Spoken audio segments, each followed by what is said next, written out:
Hey guys.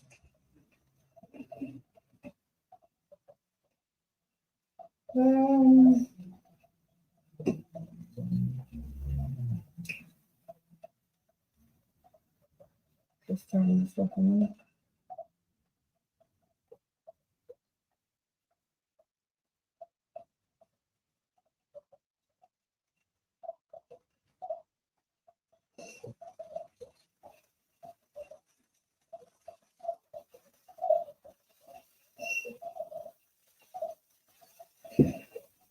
Well, I've had more trouble than I've ever had with StreamYard. I got this stupid thing on the screen, like and subscribe, and can I get rid of it? No. And it's doing all silly things, and it's just being a pain in the bum really. How is everyone? Yeah, I'm here now, thank goodness. It is going to be a bit of a mess up again, I'm afraid, because my computer is so old. There's several things that it won't let me do. Can anybody tell me? Or you can say hello to everybody first. Hello, Debbie. Debbie's down. Hello, Alan Jones. Hello. Hello, Jojo. Spade and Sponge, Gav. I think I said hello to Jojo, didn't I? Hello, Gail. Hello, Sharon. I just need to do something with you, don't I? I think I've got to do it on here, though.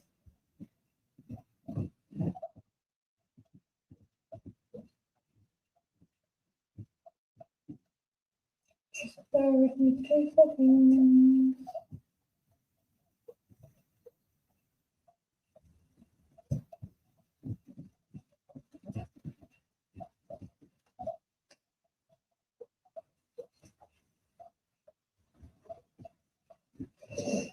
Hopefully I've done something right. So welcome, Sharon. Sharon's our new moderator. So everybody say hello to Sharon.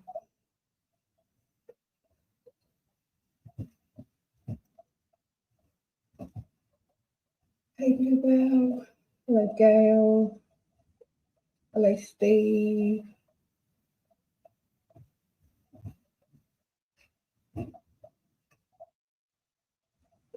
I think you're all happy to talk amongst yourselves, thank goodness, because what's this? Gosh, I can't even read that. This is Democracy Manifest. Hello?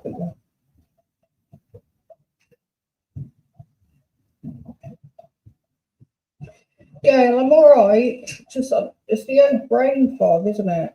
Brain fog, old laptop. Had a bit of a shock today. My cat. She came in meowing in a right state, and she was absolutely covered in oil, like motor oil. And whether she fell in some barrel or something, or somebody had done it to her, I don't know. So I spent a couple of hours bathing her. Good girl, bless her. She's up on my bed now with my heated blanket. And I won't be letting her back out tonight. Does anybody know how to get rid of this like and subscribe? I mean, you can like and subscribe, obviously. Thank you. But what a pain. It's just, it goes on and on. Damn it, look at it. I just, and I've been sat here for about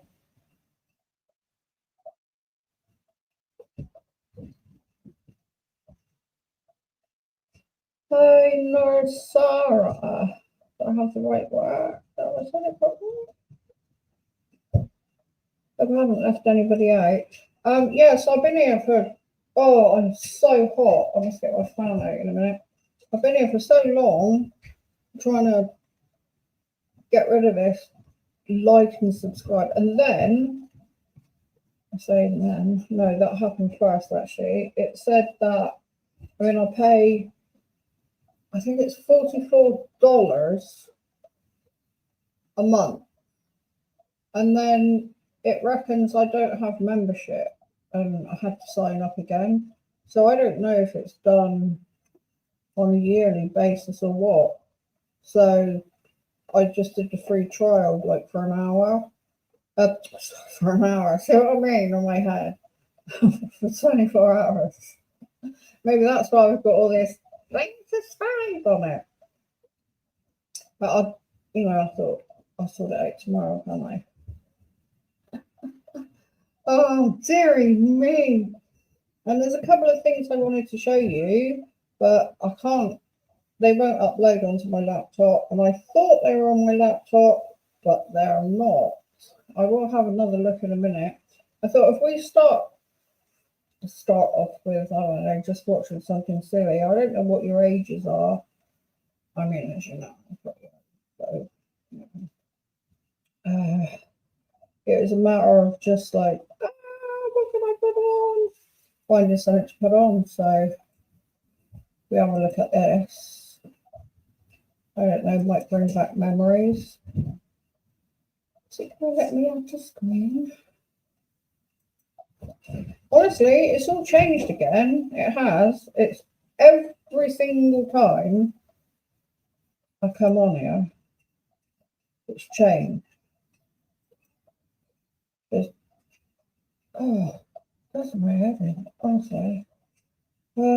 Share screen, yeah? Yeah.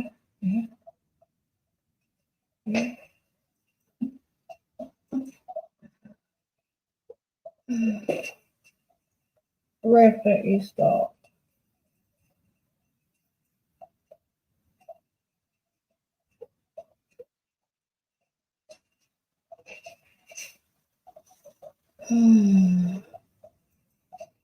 I'm just I'm just so bad at this.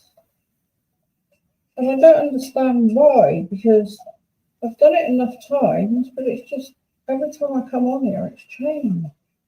If anybody would like to come up with me, who'd give me a shout, you're probably better off than letting me. Share screen, yeah, is it going to tell me what he's going to share though? Here we go.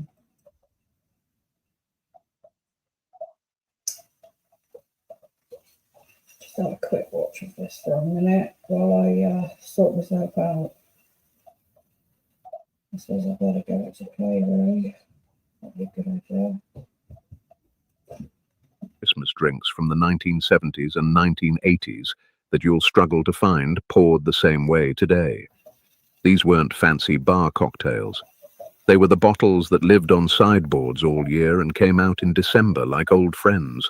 Some made you laugh, some made you wince, but all of them tasted like Christmas in Britain. Tinsel round the telly, condensation on the windows, and the smell of turkey drifting through the house. You can almost hear the rustle of paper hats and the Queen's speech humming softly in the background.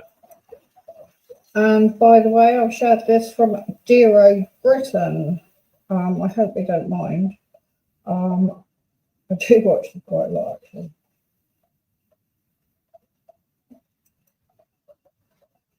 don't know why it won't go big. Anyway, here we go. The snowball was first to appear, and you could spot it across the room, that bright yellow glow, fizzy and thick, like custard that learned to dance. It was simply Advocate and lemonade, sometimes finished with a splash of lime if someone... Advocate, wasn't it? Advocate, my mum used to call it. Oh look, it's got 2 A's in it. My mum used to call it Advocate. And it was the only thing I was allowed to drink when I was a kid. The only thing she'd let me have a tipple of.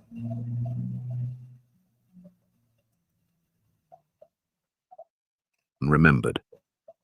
Warninks sold over 3 million bottles of Advocaat a year by the late 70s, most of it used for this one drink. The first sip was smooth and sweet, the next full of tiny bubbles. Glaced cherries floated on top like decorations that couldn't wait for the tree. Some people joked it was for beginners. Others said it was the only thing that tasted like Christmas itself. The rule in most homes was simple: one before lunch, one after pudding, and never argue with whoever poured them. The bottle behind it all was Warninks Advocaat. It waited quietly all year, heavy and golden, earning its moment in December. Twist the cap, and that smell hit first: thick egg, vanilla, and the faint promise of a headache. Some sipped it neat in sherry glasses no bigger than thimbles, others drowned it in fizz. It poured like custard and looked almost too good to drink. By New Year's Day there was always an inch left in the bottle, saved as proof the season had been properly celebrated. When the plates were cleared and the paper crowns began to sag, someone always said, "Bring out the Harvey's Bristol cream." The blue label gleamed proudly under fairy lights. Sweet, rich and comforting, it was half drink, half ritual. Small glasses clinked softly as relatives leaned back in their chairs, sighing like they'd earned it. Harvey's had been Britain's best-selling sherry for decades, reaching more than 20 million bottles a year by 1980, and most of them were opened at Christmas. It paired with Stilton, shortbread, or nothing at all. Younger guests called it old-fashioned. Older ones said that was the point. Then came Sparkle, Baby Cham, the champagne for ladies. Its little deer mascot promised glamour even in the smallest front room. Pop the cap, and a soft fizz followed, the kind that made you feel like something exciting was about to happen. It was sweet, bubbly, and strangely innocent, the drink of choice for anyone who wanted to join in without pretending to be posh. Launched in 1953, it had become a British icon by the 70s, outselling champagne for a few brief years. Aunties who avoided whiskey would happily have 2 Baby Chams and tell stories that hadn't surfaced in years. Right beside it sat Cherry B, small, red, and unapologetic. Bottled by Whitbread, it was a fortified cherry wine that tasted like syrup and trouble in equal measure. The first sip felt harmless. The second proved otherwise.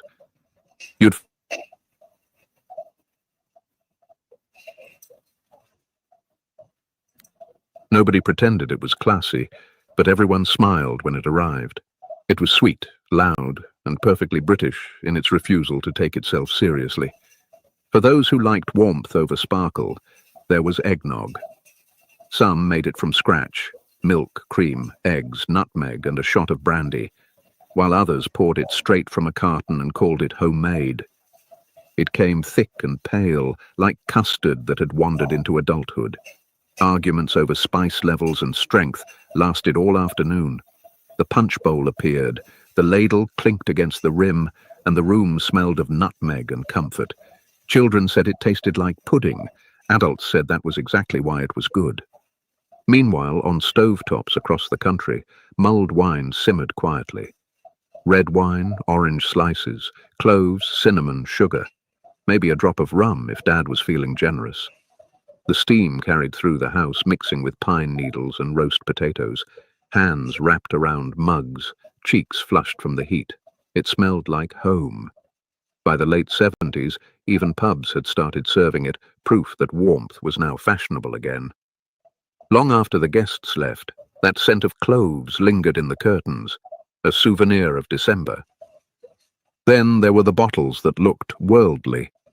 Blue Nun stood tall and green, promising... Sorry, it wasn't even letting me changed again.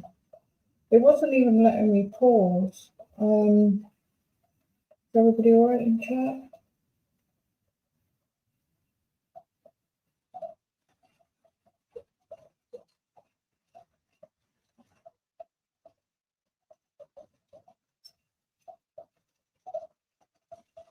It's weird, I'm on one screen, I'm not the other. But I'm trying to turn myself off so I can Sort the dog out.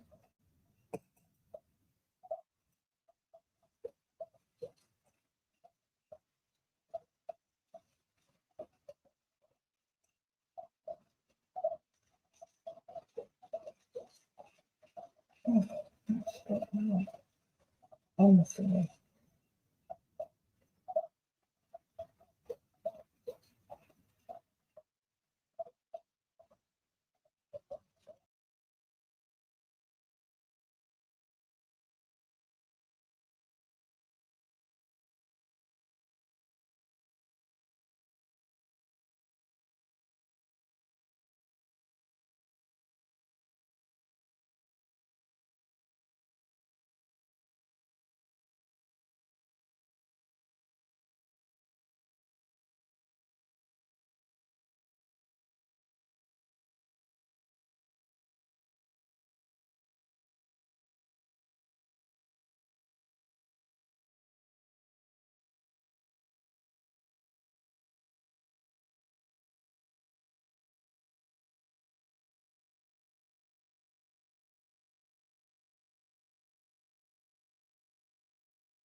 Smooth German quality. It was sweet, soft, and endlessly polite, a wine that couldn't offend anyone if it tried.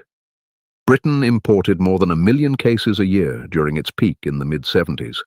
Every dinner party had one, and every host swore it was continental. It might not have been fine wine, but it looked the part, and that was what mattered. Black Tower arrived soon after, dressed in sleek dark glass that looked more modern against the tinsel. Fruity, light, and a little mysterious, it felt like the grown-up version of Blue Nun. When the bottle was empty, it often became a candle holder, wax running in rivers down the black glass until the label disappeared completely. It wasn't just a drink, it was decoration. Mateus Rosé brought pink into homes that didn't usually allow pink. Its squat, round bottle was instantly recognizable, part wine, part ornament. It poured soft and faintly sparkling, gentle enough for anyone to enjoy. By the end of the night, the bottle was already being saved for carnations. It wasn't about taste so much as atmosphere, a sign the family had made an effort. Then came the newcomer that changed coffee tables forever, cream liqueurs led by Baileys.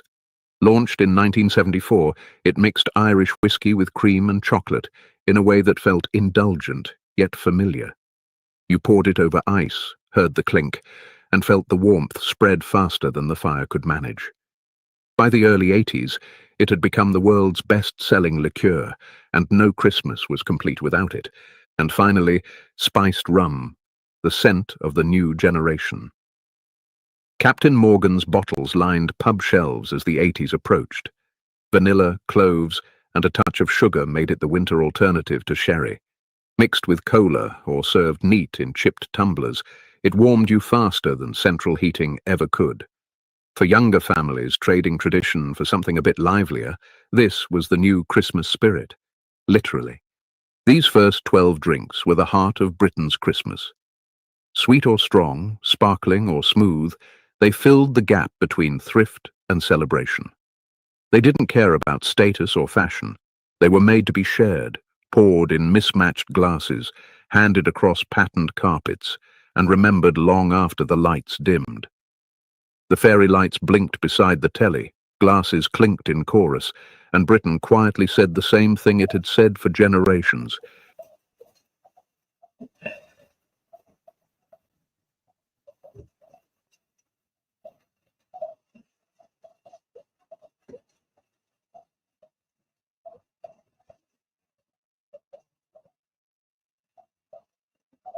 Less about comfort, more about color.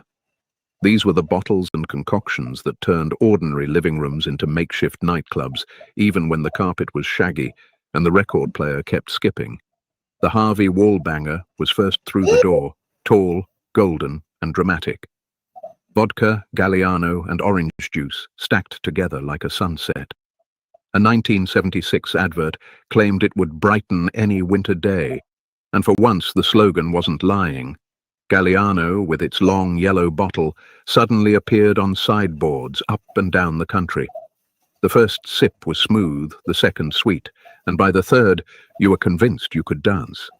It was the taste of disco confidence poured straight into a glass. My favourite. Next That came was. the Pink Lady, a drink that looked like it belonged in a Hollywood film, but ended up on dining tables from Croydon to Carlisle. Gin, grenadine, cream, and egg white.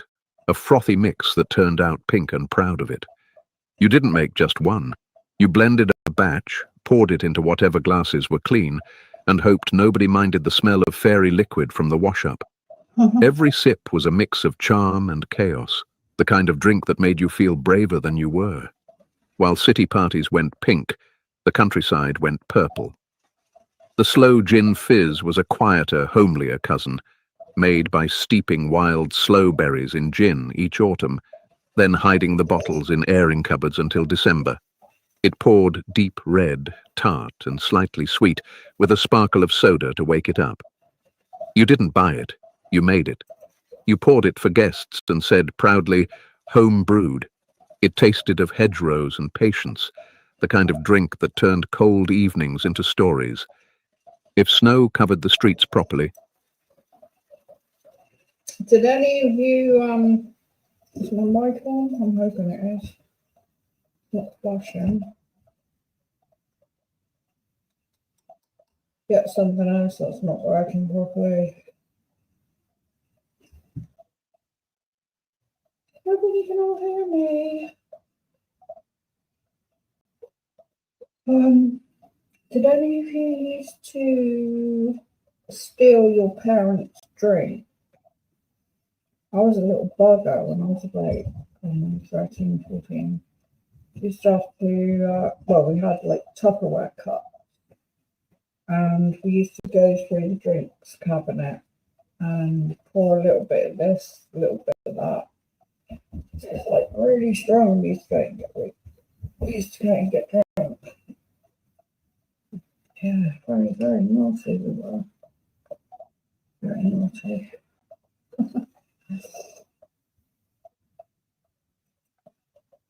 the thick, quiet kind. Someone always heated a pan of hot buttered rum. Butter melting into brown sugar, a pinch of cinnamon, a generous glug of rum. It filled the house with warmth long before it reached the mugs. You wrapped your hands around the cup and let the steam thaw your fingers. Pubs served it now and then, but it belonged to homes where central heating never quite reached the corners. It tasted like dessert, but felt like rescue. Then there were the drinks that didn't pretend to be glamorous. QC Rich Ruby was one of the most familiar labels in Britain's off-licenses, a fortified wine strong enough to warm you through and sweet enough to forget its price. The company's slogan, "Quality Counts," was half joke, half truth. You found it in working men's clubs, Christmas raffles, and aunties' cupboards next to the trifle bowls. It wasn't about taste, it was about comfort. Everyone got a glass, and no one was left out. Sitting nearby on supermarket shelves was Kestrel wine, another budget favourite. It filled the space between beer and sherry, the safe choice for anyone who wanted to look festive without breaking the bank. It came in green bottles with elegant labels pretending to be continental. People poured it into plastic cups that crackled in cold hands, and for a moment it almost felt posh. It was the taste of affordability dressed in tinsel. And then there was Long Life wine, a bottle that sounded optimistic before you even opened it. Pale, gentle, and always slightly too sweet, it became the reliable gift from neighbours or co-workers. No one ever bought it for themselves, but everyone ended up with one. It earned its place as... Sharon, is that a bit louder? I think one of the plugs are Excuse me, one of the plugs had come out. What's peeing down outside? How is everybody? Is everybody in chat okay? I'm using my iPad over here.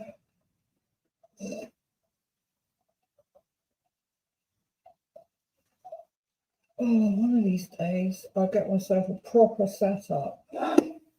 That's what I really want. I want a proper setup that works, that's not old. You'll find this funny. I've actually got my, I don't know if you can see it. Oh, there's a delay, isn't there?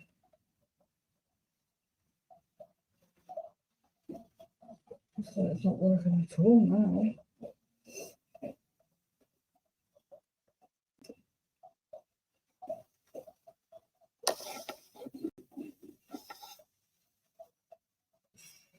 Okay,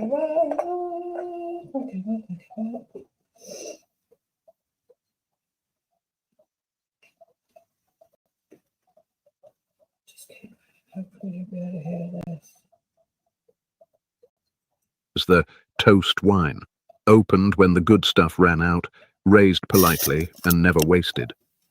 It wasn't memorable, but it was part of the furniture, just like the tin of Quality Street that reappeared every year. At the other end of the table, beneath the twinkling lights, sat Asti Spumante, or Martini Asti if you wanted to sound fancy. Imported from Italy, it was sweet, sparkling, and proudly over the top. The cork popped with a hiss that silenced every conversation for a second, followed by applause and laughter. By 1985, Asti had become Britain's go-to celebration fizz, outselling many champagnes thanks to its low price and cheerful advertising. You poured it into tall flutes, felt instantly festive, and for a moment, every carpeted living room in Britain felt like an Italian party.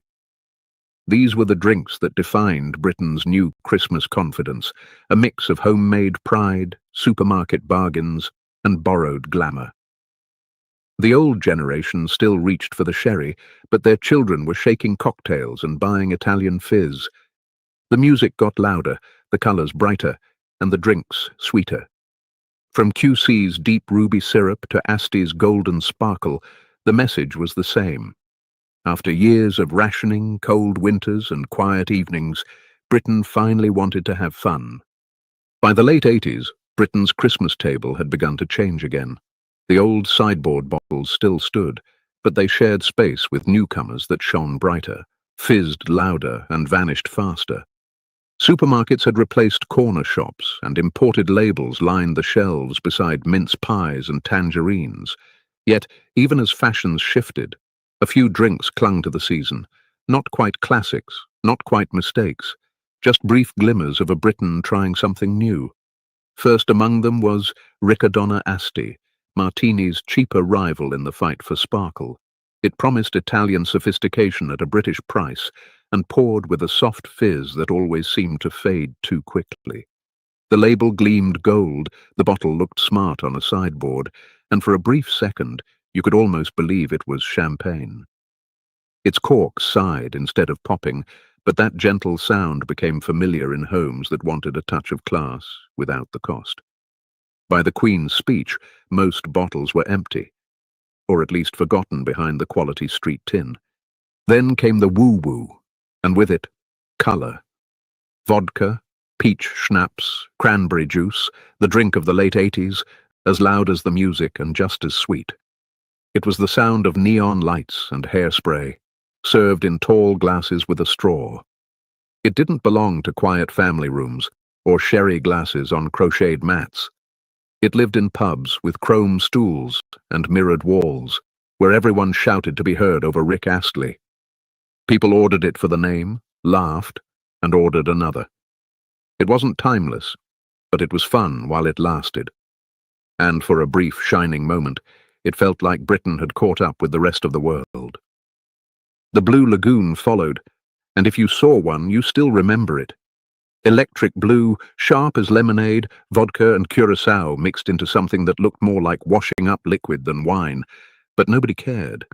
It glowed under disco lights, reflected in glass mirrors, and turned every sip into a dare. You didn't drink it quietly. You posed with it. It was a photograph before cameras were everywhere, the kind of colour that burned itself into memory even if you couldn't recall the taste the next morning. Not far behind came the B-52, the shot that proved the 80s had discovered spectacle. Kahlua, Baileys and Grand Marnier poured in neat layers, each sitting perfectly on the last. Some bars lit the top before serving, a brief blue flame that made everyone gasp. Others skipped the drama and served it neat. It was sweet, strong and over before the laughter stopped. By 1988, it had become the test of courage at Christmas parties. You didn't sip a B-52. You downed it, coughed, laughed, and swore you were fine.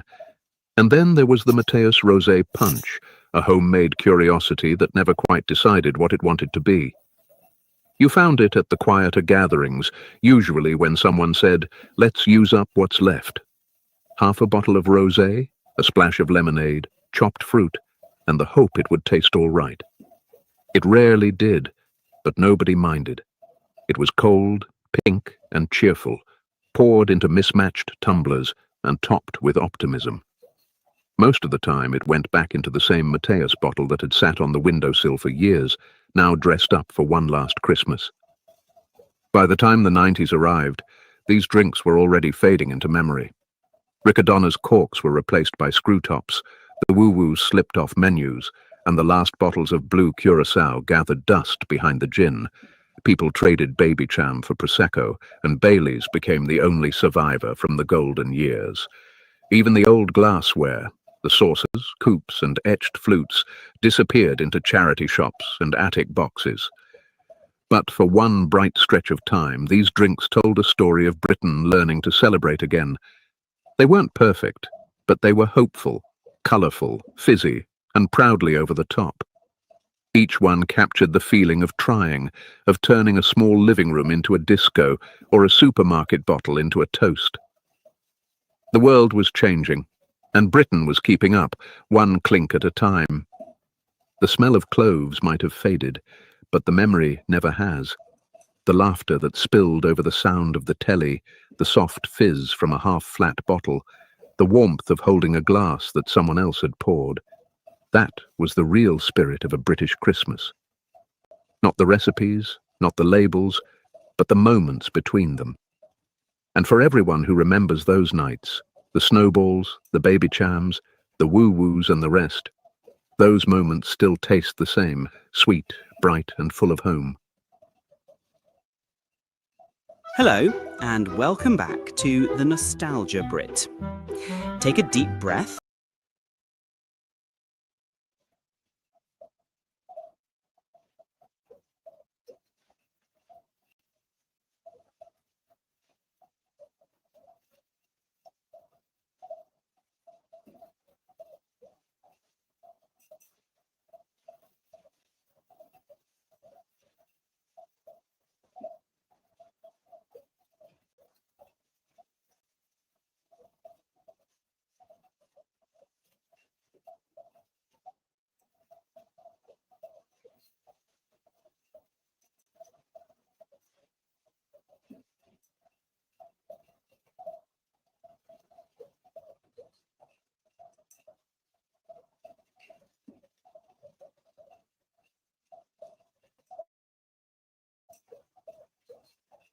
Hopefully you can hear me. I don't know what the hell's going on here. This is really strange. Oh dear me. It's like starting all over again on a completely different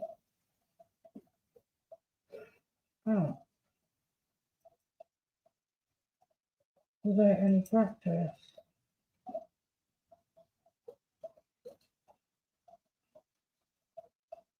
New scenes. Get all it's doing on my screen at the moment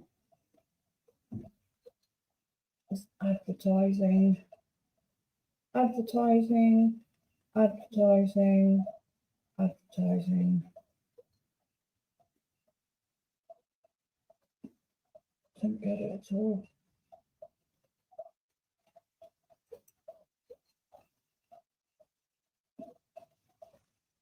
Right.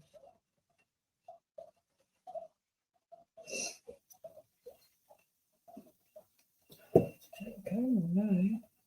See, they're all plugged into the same adapter, so apart from the camera, I mean, the camera should be working. That goes right into the...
Right, I'm back. But this, it just wants to use the, it doesn't want to use my...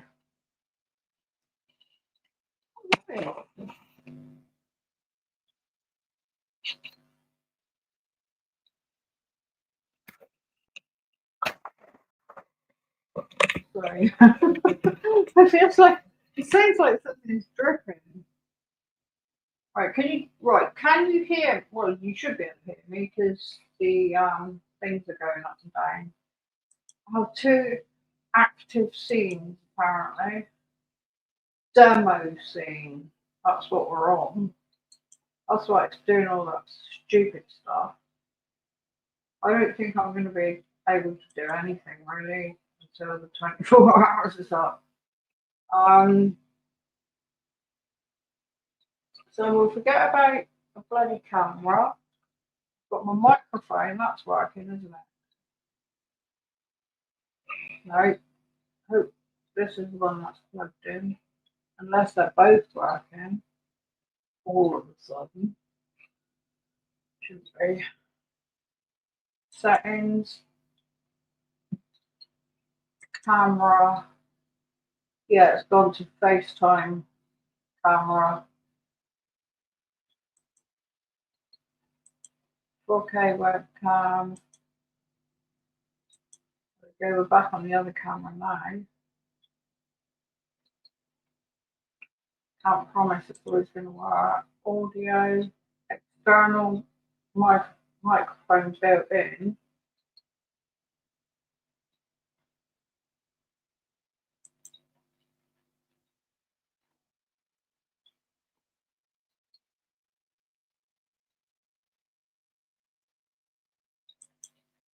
Right, this is the one that, yeah, this one should be working now. Speaker, headphones built in, they're not though.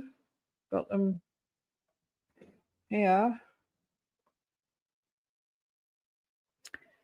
Visual effects, oh my god, I don't even want to go there. Right, we could play a little game. Can you, right, first of all, before we go any further, oh god, I'm gonna have to take this down after, aren't I? Because it's really bad.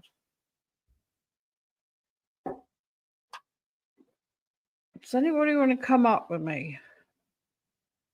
first of all.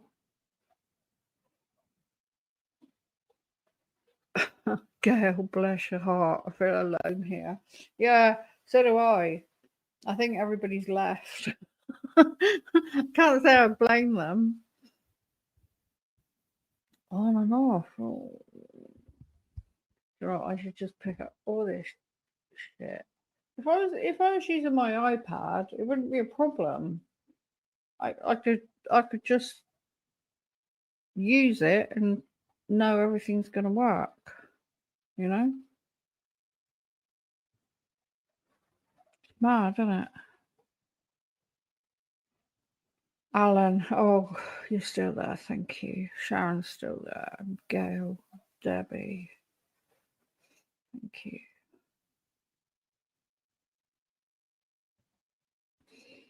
I think what it is that everything has gone wrong at the same time, because I wasn't going to stream tonight.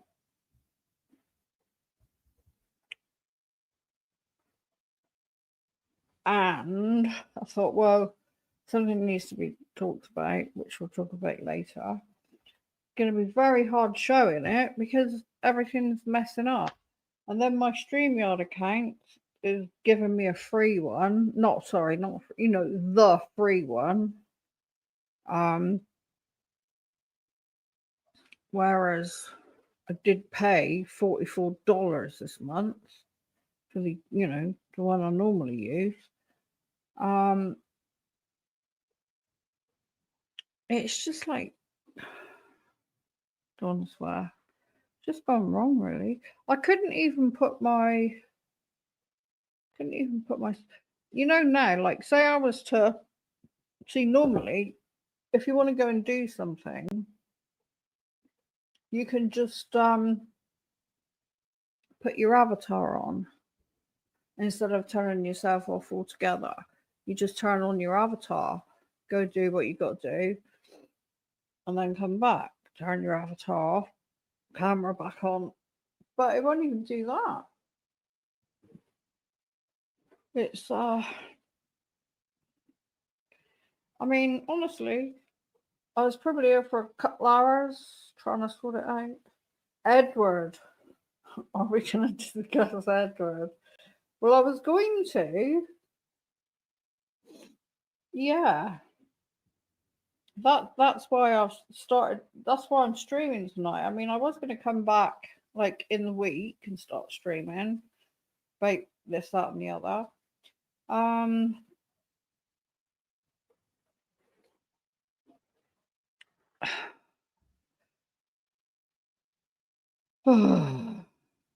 Yeah. Hang on. I'll see if I can get onto Twitch first of all, because I can't load it on my laptop. So I'm sure I have Twitch on my laptop, but I don't. So there might have to be adverts and shit, you know.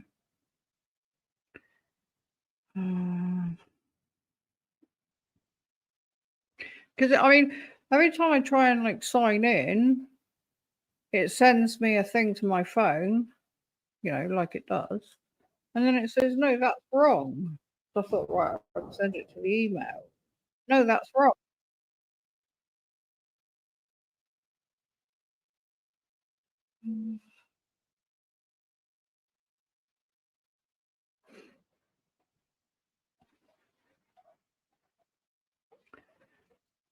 Last stream. Sign up. Yeah, we're gonna get friggin' adverts, aren't we?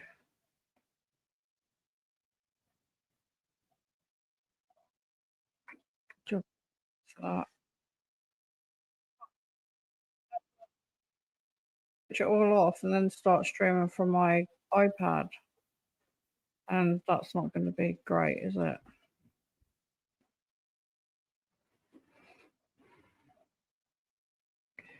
Latest.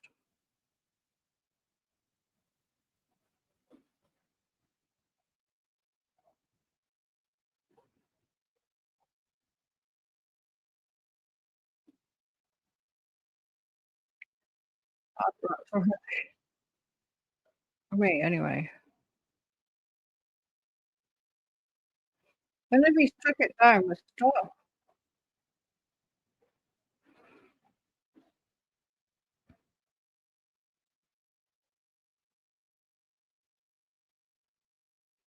Two days ago. School.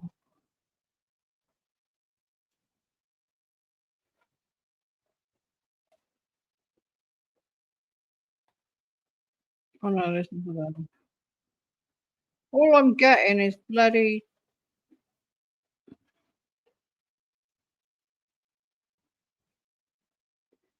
private bid of 50. Sorry, $5.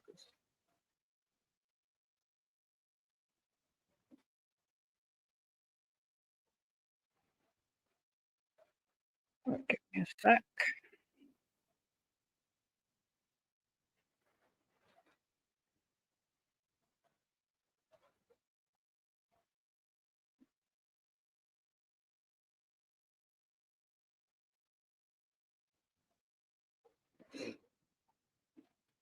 Sorry for sniffing, excuse me.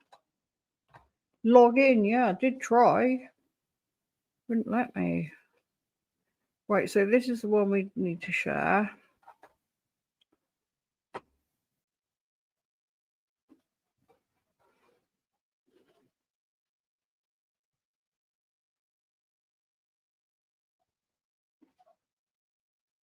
It will let me.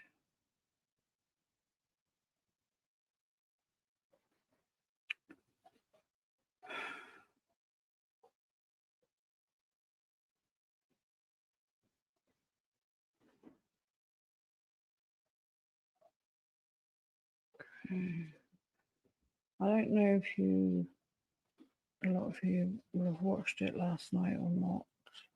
I missed the end bit.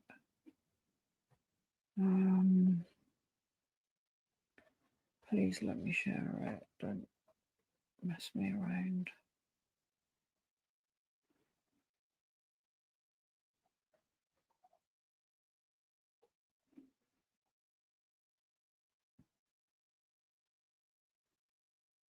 Back into StreamYard. Present. Share screen.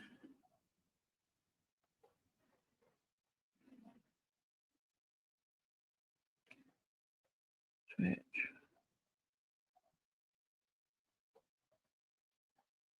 Okay.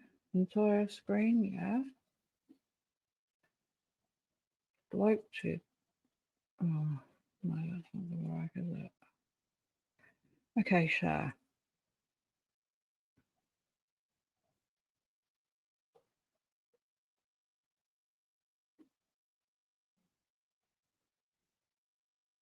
Concert of a major band.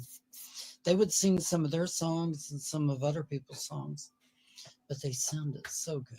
I'm still Okay, yeah, I think you can see that. This is I always forget his name. Something about God, it's the same size as him and lives in his body. A bit of a strange character. I'm sure some of you will have seen it last night. I happened to miss it, and somebody asked me if I could just share this bit. So this is what I'm doing. Well, at least I'm trying to. Here we go. still remember some of them, and it's been a long time. Yeah, Bob he's called, isn't he? Bob. Bob's I meant. Bob. Yeah, Bob. Oh, I can remember waking up, not knowing where my car was at. That happened many times. You don't even know where to start looking for it at. I always found it, but usually it was way, way away. You know, I would go to the bar, get drunk, and end up walking home. But the car never ended up at home, and it wasn't at the bar. Maybe I should find the book, which is in the other room somewhere, look through it and see exactly how God speaks to him and type like God. Maybe that's the only way. You don't even know where to Yeah. start looking for it if you drank until you went into a blackout. I sent him 99p All right. stars. God wears protection.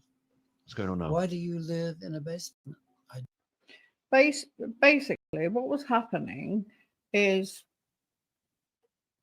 Bob was doing a live, and he was inviting people to come onto his stream.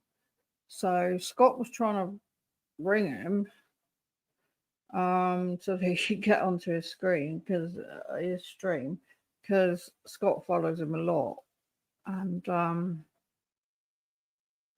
yeah, this is how it went. I mean, things just went from bad to worse, didn't they? Really? I don't. He's answering random comments. Why? I don't live in a basement. I live in a garage. And I am going to buy a That is house so for me and strange. Amber pretty soon. But that doesn't mean either one of us will live in it. I have questions for you. That's me. You must invite me on. That's me. Who was it that said that? I Me. have questions for you. You must invite me on. That's me. Because other people, whoever that was, you gotta put that on there again. Why?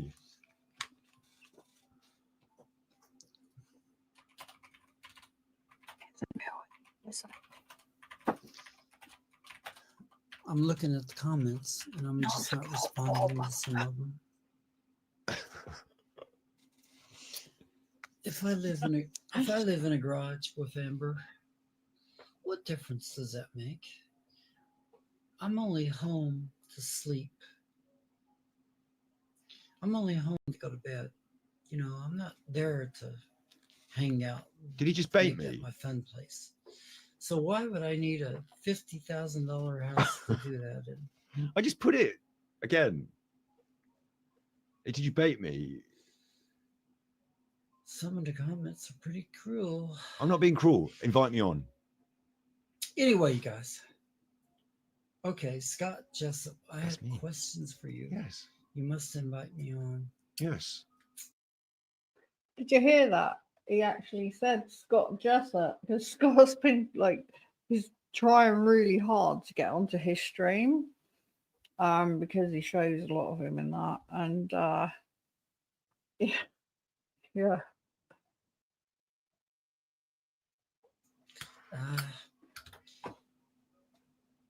Tabitha Butler. Oh, we're Let's so see. close. We're so close. Shannon Simple, is that your name? I lost you.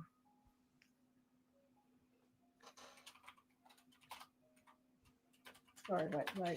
Ruin Williams, is that your name? Bring Scott on. Are you okay, Bob? Are you okay? Whoever asked that?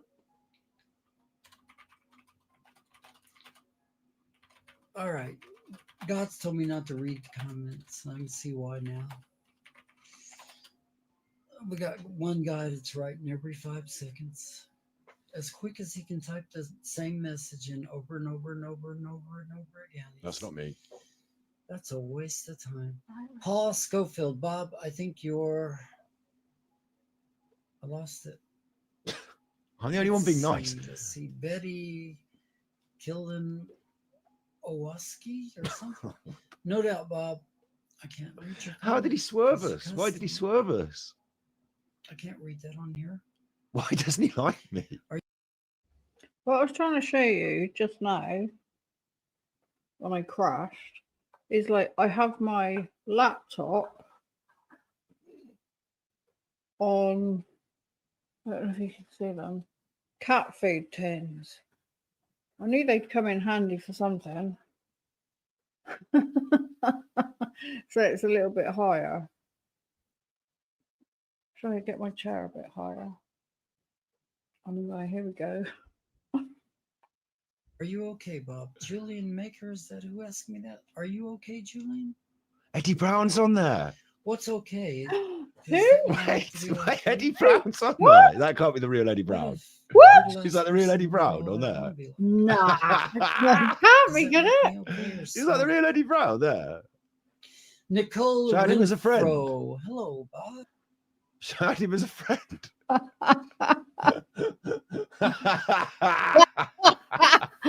Oh, that's so funny. I did laugh when I saw that. Oh. Shag him as a friend. I think Eddie was trying to get Oh, on God. to Bob's stream before Scott came, What the fuck? you know, because he is a stalker, of course, and he likes to always.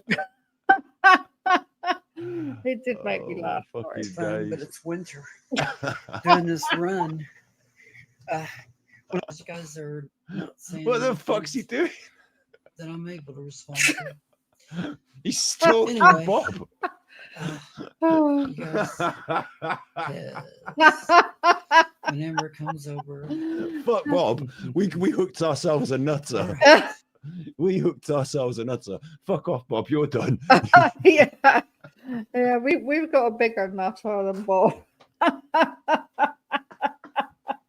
What's your picture, Eddie? What's your picture? Try- Do you talk to your dead wife on Facebook? She's on there. She's not fucking dead though, is she? Oh. Eddie Brown, look, there he is. I think is Bob finished. How Bob many was friends live. has he Bob's got? finished. One.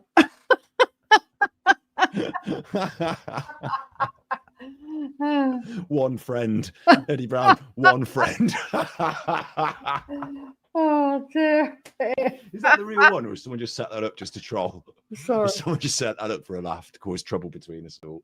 You don't know the real Eddie Brown because he is a fucking psychotic troll. So He you is. don't know if it's a fake account like Paul Rowe or the real Eddie Brown. It's all the same now, isn't it? It's all the same. Who knows? They're all mad, aren't they? Yeah, Eddie's dead wife and Amber probably fucking chatting together. Except Eddie's wife isn't dead. She's alive and she's on Facebook. I'm not going to show you her, but like No, not me. Bob wouldn't have me on for an interview. Maybe she will. Maybe she'd like to come on the show. Fucking hell. I doubt it. It's probably Fucking hell. bad time You in our couldn't life. make it up, could you? You couldn't make, You couldn't make, it up. no. You couldn't make it. Fuck it. You couldn't make it up, could you, though? You couldn't make it up. No. Like, what is it? I mean, I always think it's late at night. It's not, though, is it? What time is it in New Zealand? Let's find out. This is some weirdness now. This is some weird sadness that, you know, therapy's required. I mean, what the fuck? Time Sorry. in New Zealand. It's 2:30 in the afternoon. I don't know if he's, you know, on shift or... I mean, you don't have to do much when you drive the train. You just literally sit there and you press go and, like, it does it all for you. But like he might even be driving fucking coal trains for you know. They might not even trust him with people. Or children's But, trains on the mini track. Or he might be having a fucking break from it because he's having a mental break of it all. 2:30 in the afternoon. I think I'll watch Scott He might not even watching park. Bob, who's fucking nuts in himself. And I'll get in there and stop. Look, Scott was going to talk. Bob will listen to me.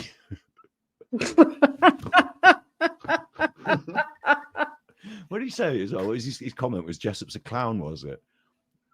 Yeah. Just up Hello? line. What do you think? I'm Hello, funny. Eddie. Everyone else does. Main thing a clown can do is get people laughing. Yeah. Let's take my phone out of that now. I'm going to be Wasted my slated for battery. this. I have to get Bob to do me a what are they called? Like I want to call them cameos. I want to get Bob. I'll have to get Bob to do it. It's called a storefront. I needed my phone to do it, but now I've got my phone, so I can do Bob's storefront.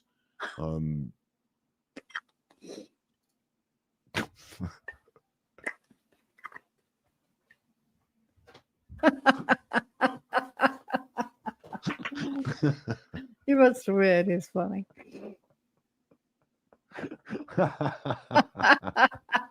You've got to be one fucked up bastard. You've got to be one fucked in the head bastard. Oh no, my relationship with Bob might be on the skids because Eddie Brown's involved. Oh dear. Who thinks it is? Ed? Who thinks it is Eddie Brown? And who thinks it's somebody pretending to be him? Let me know in the comments. Let me see. What do you think?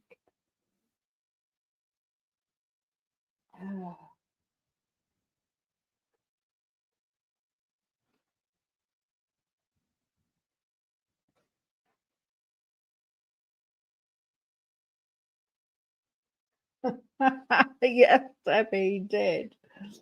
Yeah, he did. He did. Oh. Alice says, what an absolute weirdo. Yeah, I've been calling him a weirdo for a couple of years now, probably. And I thought, oh, no, he's all right. But he's not.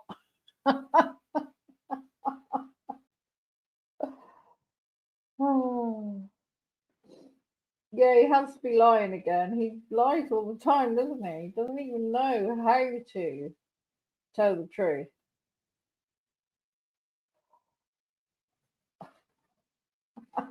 Yeah, Eddie is stalking. Hello, can I say that? Cancer Carrie. Hello. Hello, and welcome to the channel. I don't recognise your name. Probably using a different name, which is fine. Why was Sarah Norris timed out? Oh, I don't know. I've been leaving it Sharon. I've been leaving it to Sharon. I only have one mod. And I've been trying to concentrate here on technical issues. Maybe Sharon can answer that. How come Sarah Norris was timed out? Sharon.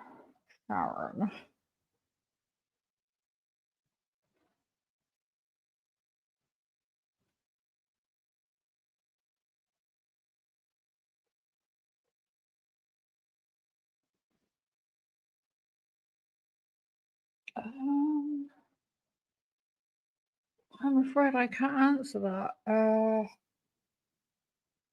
don't know.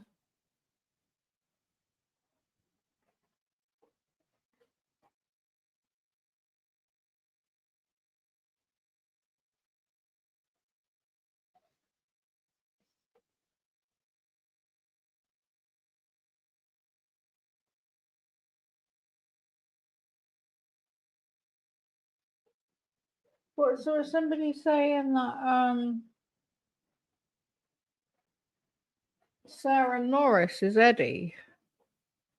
Sharon, do you think Sarah Norris is Eddie?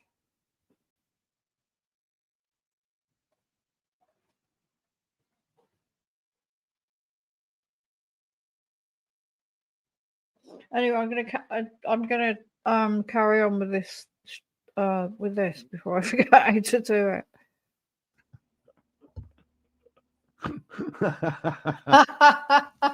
He makes me laugh. I miss all the laughing and that. What in actual fuck? Exactly. What the actual fuck? Listen, you are not. He has. I say you're not to talk about stalkers. It's actually really good advice from the stalkers people, the charities and the people, like the victim support, whatever. Don't talk about the stalkers. You just do not. Like Paul Rose in that box in a way because he's like fucking so off his box. Like these people. I always feel like it's funny. Like for me, I realize it's really serious. And I'm talking about the stalker while he's doing the stalking. And I realize it's really serious. You can't, you've seen my honest reaction there to this one. I can't get it into my head that the guy's that. Actually, Scott's laughing, I'm laughing. But it's not funny really, because I mean he stalks me all over the I can't go anywhere online. And stalking's bad enough, but when you start making things up about that person as well, it's I mean it could be really dangerous. We do have to be careful, don't we? I mean, as you all know, I spoke to him quite a few times on the phone, and he just came across as a nice person. And when he's being funny on his streams and that, he's like that. But lately he's just got really nasty and telling so many lies. He's saying that for instance, he wrote a song about dry spell, and he said that I wrote it on the thing. I don't even know dry spell. I know the name, obviously. But why would he say I wrote it?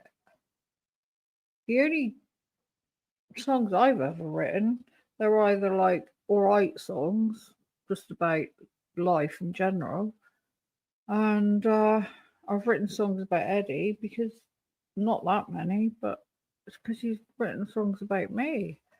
And the things he said about me, I mean, I'm not going to go into it, but the guy, I don't know what's the matter with him. He's either bipolar, I reckon, that's what I think, or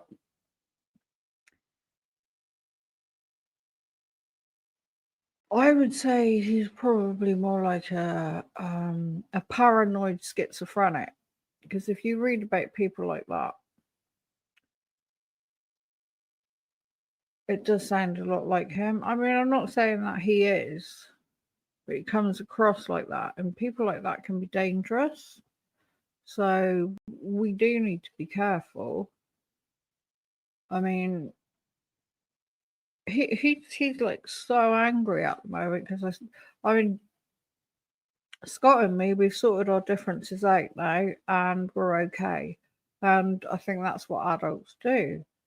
And angry Eddie is like so annoyed about it. But with just people that are online, you know, I don't know him. Why would he be so angry with me? Because I'm watching Scott. Why? Me and Scott have sorted our differences out. I know a lot of people haven't. And some people might think, oh, mama, you're silly, and all the rest of it. And so some people have fallen out with him. Well, it's all different reasons, isn't it? But we've sorted our differences out, and everything's fine. Everything's fine. And we're just back to just like we were. We don't speak to each other or anything like that. It's just like we're just online. It's just people online, isn't it? That's all it is. Why getting shitty because somebody online is following somebody else online? I don't get it. There has to be something wrong with you to think that way. Surely. Anyway. But he's that extra, and it's different for me than it is for other people. I get it. I mean, that was something else entirely. I did not expect to see that pop up. And do you think like he's Kevin, you think it's Roe, do you?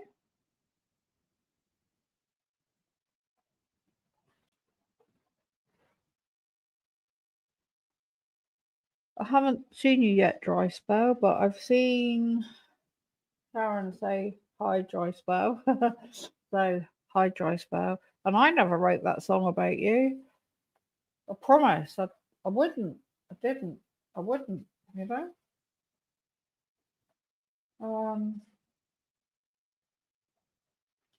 Kevin, so you reckon it's Roe, do you?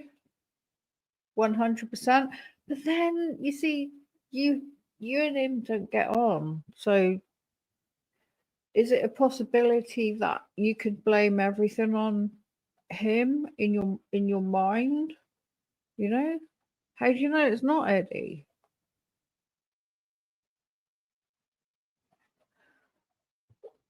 Sharon, yeah, we love the wife song.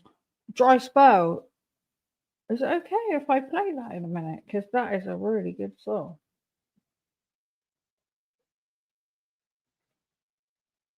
Anyhow, let's get back to this. brewed that. Like, he couldn't help himself at the end there. Couldn't fucking help himself. Do you want to come on, Eddie? Do you want to come on? Do you want to come on? Do you want me to send you a link? Have you got something to get off your chest? Should we just do it? Should we just have that? You get it all off your chest. Oh, you get it all off your chest, and He then we won't just show move his on. Or face, will you never move Scott. on? You're going to come to England and murder me. He's been raging all night. What? Where? What do you mean? Going crazy all night watching this stream and going nuts on YouTube. On Yeah. YouTube? Yeah, I've seen He's not that. on YouTube anymore, is he? Don't start me. Listen, this is so fucking fucked, man. Let me check. Have I got a Discord? Where's my Discord? Let me look at my Discord first. Because I should be checking in with my Discord. Scott, I know it's like difficult for you at the moment because of you don't want to get yourself into any trouble because shithead has been lying, etc. But if you wanted to come on and have a chat on my channel, then you're welcome. I don't even know if you're watching, but if you are, we could, or anyone else, not just Scott, anyone else that's watching. If Eddie's been slagging you off or been nasty to you, lying about you, just tell me in the chat. I can send you a link and we can talk about it, because I think it's something that needs to be sorted out, because it's gone a bit too far now. You know. Anyway, carry on listening to this. I'll keep an eye on chat. Yeah, right. Okay, yeah. And I'm just checking in Discord to see what my next step is going to be, because my next step is about to be to check his YouTube channel. I don't want to do that, do I? I'm just looking in my Discord here now.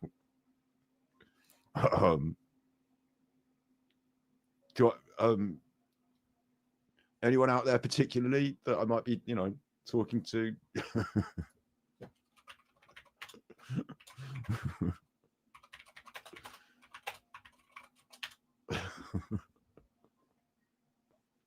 My mind's blown. I think part of me is saying to myself, like, if I could stand outside myself.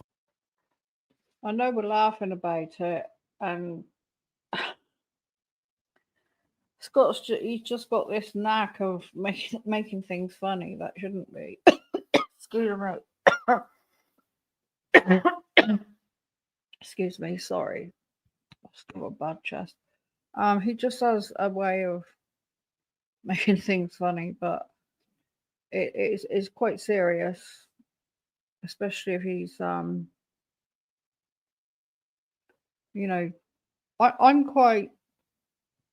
I just let it bounce off me. It's like, oh, song he wrote about me, well, a couple of songs he wrote about me, nasty as hell. I just laughed because I thought, you're just an idiot, and I know none of it's true. All this crap about me lying on my bed. I was on the sofa that's right next to me here. I do lie down a lot because I've got fibro. And to say I was lying in my bed, anyway, if anybody does want to come up and talk about it, then you're welcome. You don't have to show your face.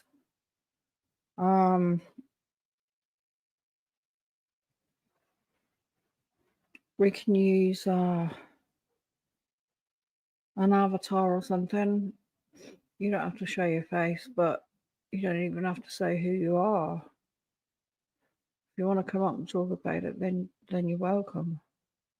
I don't like to think of anybody like living on their own, especially worrying, Just let me know in chat. I would say, Scott, calm down now. This is actually very serious. There's a lot of other people who are very seriously affected.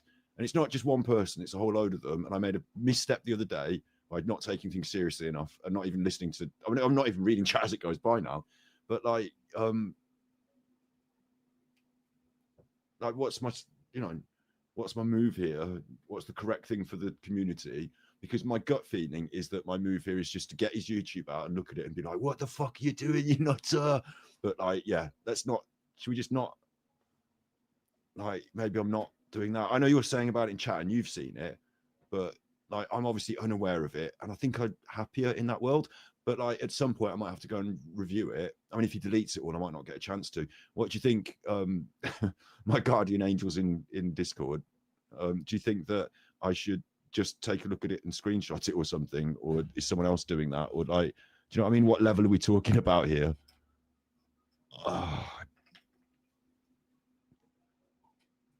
Like, you know, what is even going on? Okay, I won't be looking at that now. Yeah, I won't be looking. It's about other people. I think if it's about me specifically and he's saying bad things about me, I could look at it and just be like, ha ha ha. But like, if it's about other people, then I'm not going to put it on the screen here now. Absolutely not. Okay, girl, I'll say good night and I'll see you again soon on here. Good night, girl.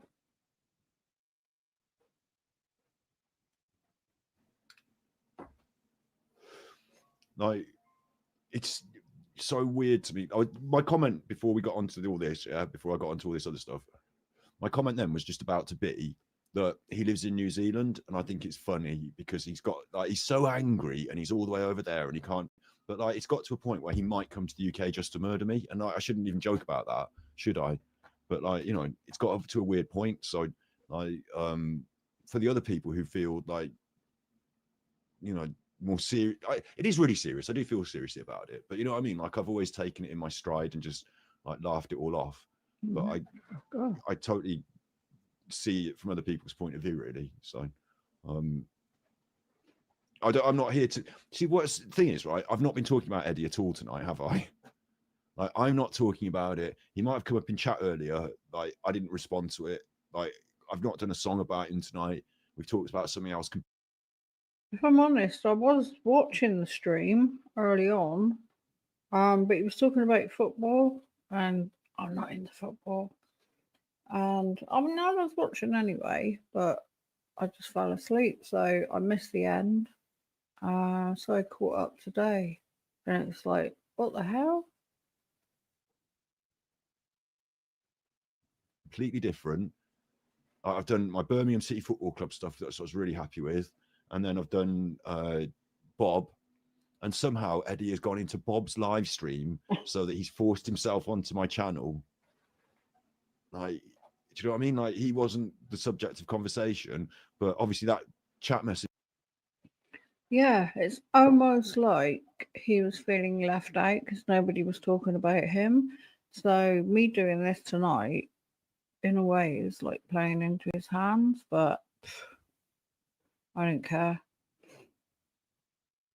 People expect me to do this now.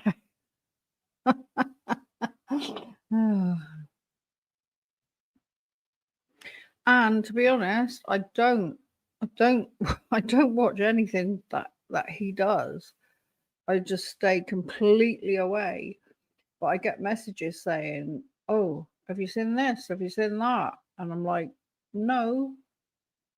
And then like people want me to watch it, and I'm like, I don't really want to, but I do just to keep on top of things. And I might like watch like half a song or something, or read the stupid things he puts up. But yeah, I mean, how is he allowed to do this? I mean, it's not just YouTube, it's Twitter.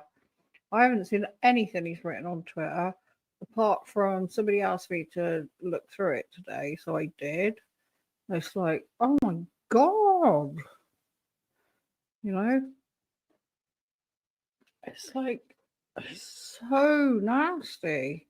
I mean, how does he get away with it? I mean, anybody else would be locked up, wouldn't they? Seriously now. And he puts it down as humour. And to begin with, I used to think he was really funny, but I know I've said this before, but I don't want to go harping on about the same things. But he's just not funny anymore. He's just really nasty and comes across as a like dangerous person, I think. And I don't know how he's getting away with it. YouTube or Twitter.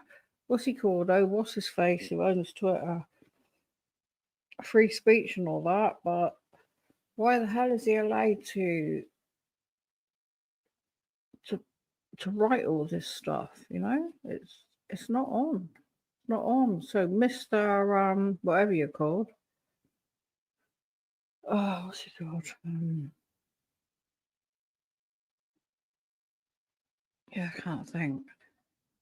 You should be ashamed of yourself for letting this carry on. Do you not have people keeping an eye on what's written? You know, you get like a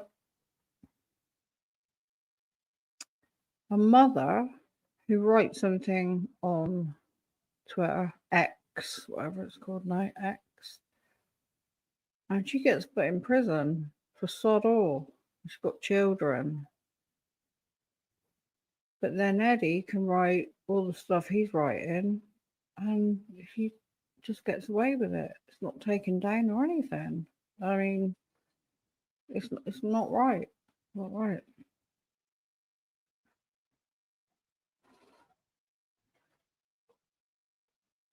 Is going to come up and I'm going to see it. I could have ignored it and just ignored it, but I've got this far now. But you know what I mean? Like, it's kind of creepy and weird. So I'm not going to go over and start looking at his YouTube. So I thought his YouTube was done. I thought he decided to. Of course, Elon Musk. Elon Musk, shame on you. Shame on you.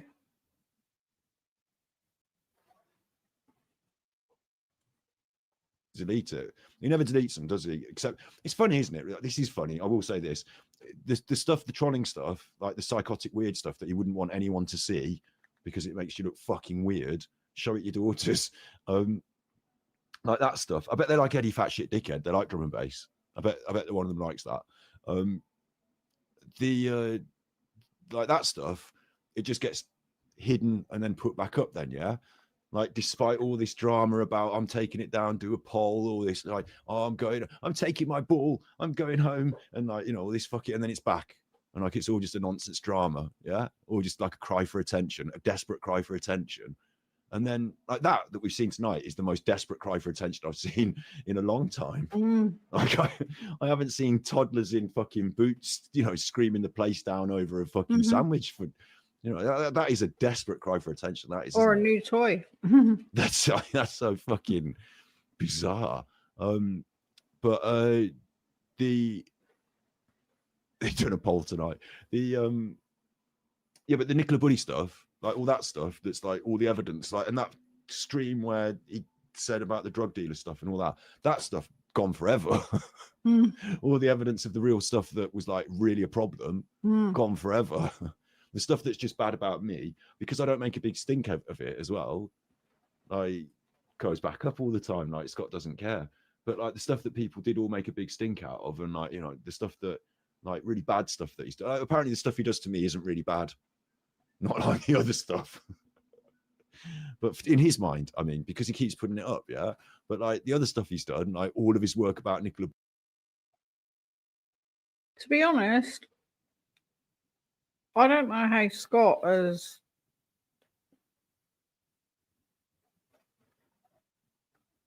what's the word I'm looking for? I mean, it's been going on for a long time, hasn't it? Every day, more or less. I don't know. Scott's coped with it, to be honest. I don't. Bully. Oh, that got properly deleted. He described the system of deleting that like it was an accident. He pressed the button by accident. You can't press it by accident. You have to type in your username. So I don't think he did delete it. I think it exists somewhere anyway. And certainly the videos did, because when you make a video, you upload it to YouTube. You have the video on your hard drive before you upload it, yeah? You have the video, and then it's on YouTube, and then your YouTube gets deleted. You still have the video. So all that stuff that incriminates him, you know, all that. I've not messaged Eddie. Are you saying that he's posted a message saying that I've apologized to Eddie? I've not messaged Eddie.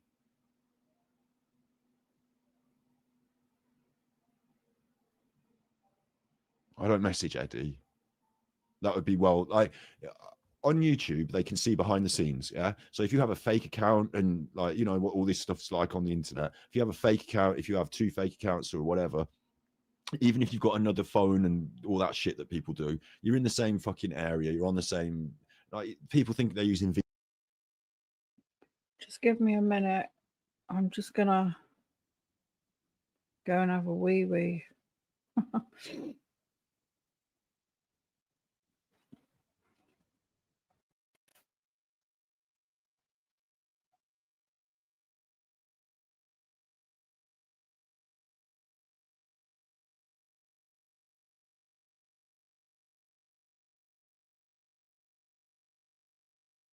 VPNs and shit. Come on, YouTube are pretty smart. When Alan did his second account after he got deleted, they deleted that fucking quick, didn't they? So VPNs and all that, other phones, YouTube finds your IP, they know your IP. Yeah, they won't release it to everyone else in the world. Like YouTube scrubbed that at their end. Like they're very, you know, I don't want you to all to worry. YouTube have got my IP. But they know who I am. I've got my channels, so I can't be going to Eddie and making any sort of comment. Like, I can't be going in his chat. I can't be leaving a comment. I can't be like, I don't even want to watch his fucking stuff. Like, I report Eddie repeatedly to YouTube, don't I? Like, I don't report him as much as I should, to be honest. There's been a load of his stuff that I didn't even watch, went under the radar, you know, like didn't report. But you should be reporting him. But yeah, like I can't be going in there and saying anything to him ever. No. I don't want there to be any confusion on YouTube's end that I'm in anything except, like, you know, I'm a straightforward content creator. I do all my talking on my streams. I don't even reply to my comments. Like, I'm very rarely, I go to watch other people's live streams, you know, sometimes, and I'll interact in the chat, but, you know, they're my friends. Do you know what I mean? I'm not going around YouTube. I'm certainly not talking to Eddie. I'm certainly not talking to Eddie. I apologized to Auntie K. I did. I apologize. Like the other day, we were talking exactly the same sort of thing as just this, and Auntie K was saying some of the stuff that had happened, and I was being flippant, and I was like saying, like I'm saying now, oh, I don't care, and like, you know, I wasn't taking it seriously enough. I wasn't thinking straight. I'm not going to excuse myself. It was the end of a long stream, and I wanted to get off. But what I should have done is said, hang on, this is really serious. We're going to need to talk about this. This is not the location to talk about it, though. Like, can we talk about it somewhere else? Because I'm a bit confused. And I took it not as seriously as I should have done. So I wanted to apologize to Auntie K for that. So I did 2 community posts, one a reply as a comment to her post, and one a Twitter post. I just apologized to her because I, you know, made a slight mistake there. It's not the end of the world. I think everything's fine. Hopefully we can just move forward, because, like, you know, I really appreciate and respect Auntie K, and I was the one that fucked up there. So, you know, I hope that everything works out okay, because I've apologized, because I just, like, you know, every now and then I'm going to make a bit of a misstep like that, and it's not my sentiment, you know, to undermine or downplay other people's experience. It was simply because I didn't take enough time to really understand and empathize with their experience. That was all. Like, at the time, I was just fucking about on stream. I was talking about Life of Matt, and I was talking about this other, like, we had a conversation that was going on about other people. I didn't, like, I was trying to keep a bit of peace. I was juggling too many balls, and I fucked up. You know, I dropped the balls, essentially. So I apologize for it, you know, and it's not, they're not, I really don't want it to be like, you know, it was this person confusing me, and it was me. It was me. I was doing it. I could have said, I don't want to talk about that. I need to focus on this. Or whatever, you know, I could have said, let's not talk about Life of Matt. Let me focus on this. I didn't make the right choices. So I made an apology. That's all. It's not a big deal. I hope. When I say I'm laughing about it, it's not a big deal for Eddie to have to go on for days on his, like, that's between me and Auntie K. And if it is a big deal, I hope we can work it out. It's not a big deal for the rest of the world to have a thing about. Like,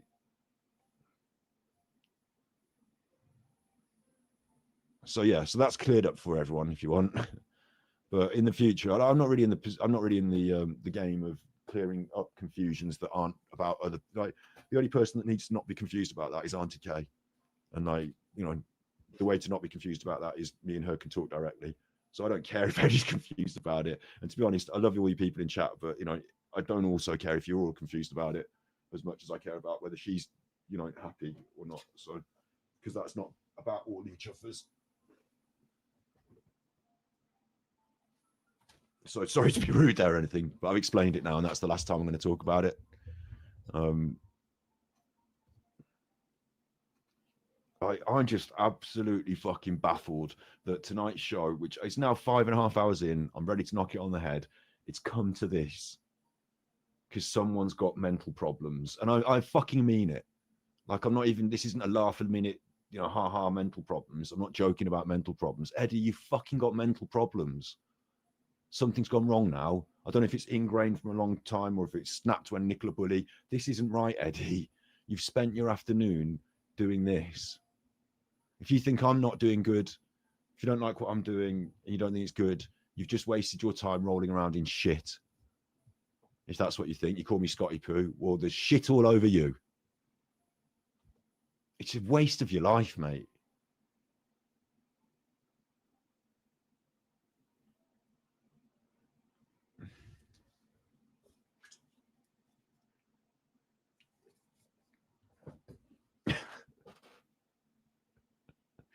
Gives me a chuckle. This is what I was saying yesterday, though, that got me in trouble. I was like, being flippant, it gives me a chuckle.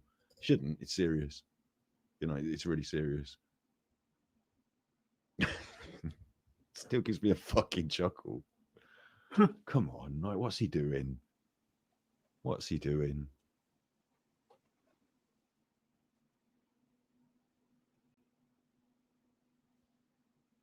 Maybe he's angry about West Ham or something. We mentioned West Ham's got a really good example of one of those football grounds with the running track round it. Spurs have got a new ground, was mentioned in chat. You know, it doesn't have the big running track. Like, if you want me to try and figure another example of a football team that have got the running track issue with the ground, sorry, I mentioned West Ham and Eddie supports West Ham. Maybe it's my fault. Like, we're looking for spurious links now between something that he likes and something that I said bad. Just to give him reason. It matters to the women he harasses, yes. Red fan, I agree with that. It matters to the women he harasses, yeah. And the harassment he's been doing, because I don't have his Twitter and I'm blocked from him and he's blocked from me. Sometimes people say to me, oh, Eddie's done this on Twitter. And let's be honest, like, I'll be really real about this, which this is going to sound bad for everyone, but like, sometimes I'm like, yeah, thumbs up to a message. And I don't really want to see what Eddie's doing on Twitter. So I don't really like look into it that deeply. So I've not been keeping my eye. And let's be fair to me a little bit. It's not my business completely, because like, I know everyone's like, we're connected. It's come through being fans in my chat and he's going after you and stuff like that. I get it. Yeah. But like, what I find really difficult is, like, we're adults and you need to report him to the police and stuff. And I'm not allowed to do that. I can't ring the police and say he's doing this to people in my chat. They say, get them to report it. Like, they don't want to hear from me. I don't know what I can do. I'm here to do it. This makes me sound sexist, but I feel like such a man in this situation. I'm like, if you would just tell me what it is to do, I will fucking do it to the cows come home. I'll do it 110%. I don't quite know what to do, but I do think people should be reporting him to the serious authorities for this stuff. It's gone way over the line. It's really fucking weird. And also, I didn't want to do a show where like I'm drawing attention to it, which I sort of am now, because I don't know if that's the right move either. Like, I think it's something we need to talk about as a group offline. Maybe and I'm trying to not sound flippant, but the Eddie Brown support group or something. Like, I think the people who are affected by it might need to come together and talk together. And like, that does include me, but as Red Fan said, the women involved, it's more serious because it's women, isn't it? And I'm not being sexist, it just is. Yeah, listen, I agree, Dry Spell, about not putting identifying information online. I agree with that. At the same time, all the people that I really respect in the streaming world and in the content creation world are fairly open and honest and transparent about stuff. They don't expect people to come around their houses and fucking harass them. Do you know what I mean? I get it. Privacy and all that's important, but most of us in the normal, the way you look around after this experience on the internet with all this shit, the last few years, when you look around at the average person putting up pictures of their kids on Facebook and I'm going to so and so, tag me, I'm here, you know, and all this. A load of them do it normal, and they don't get problems because they're normal people, and you know, society's normal, and not everyone's a fucking psycho. But like something about the true crime world and Nicola Bully case, or like, you know, do you want me to sound like a psycho? Should I put the White Room background on? Like, are there really paid trolls on the internet going after people? I don't know, but like, there's something drawn, like that whole world. There's more of them. There's more of them there. I think there's a lot of weirdos everywhere, especially lately. I don't know what's going on. It's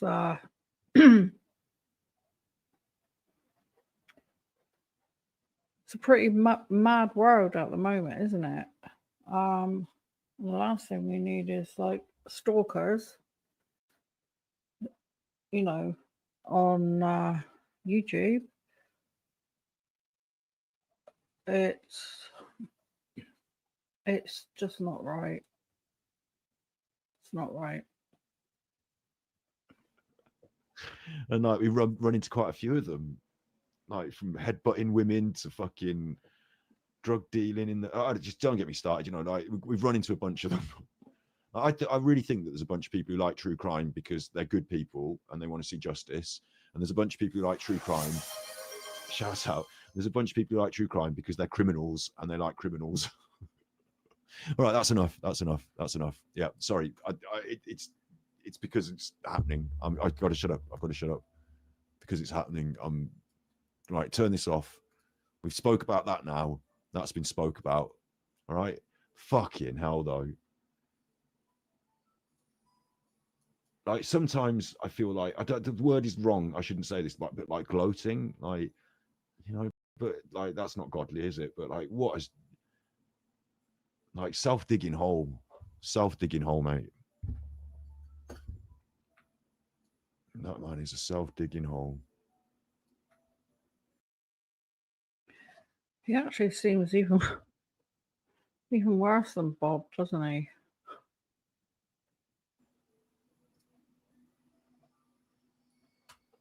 So we didn't talk about Donald Trump.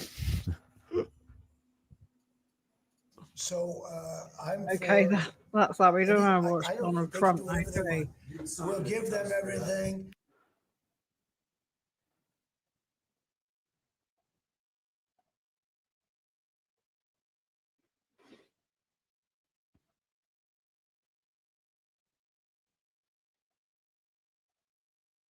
So I guess the next thing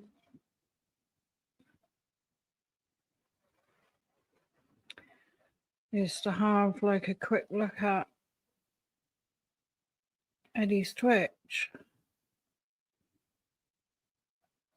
or X, whatever it's called. But I'm not gonna like hang around on it because he mentions a lot of people that don't really want to have their face shown. So I'm just going to go through it quickly. Excuse me. Okay, where are we?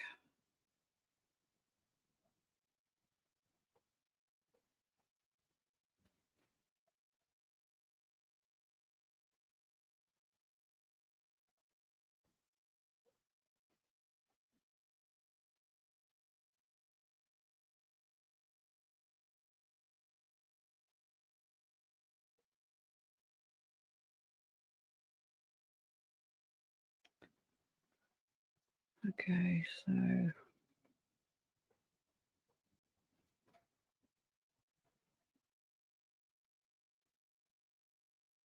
some of these things I'm gonna put out I'm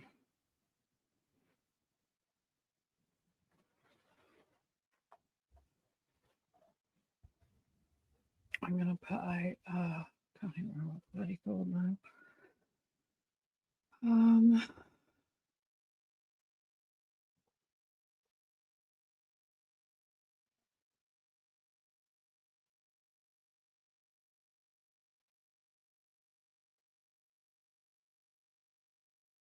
Sorry, I'm looking at this and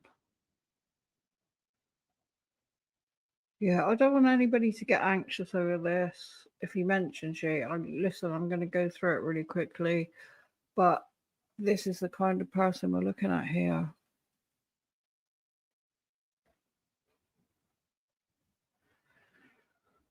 Okay,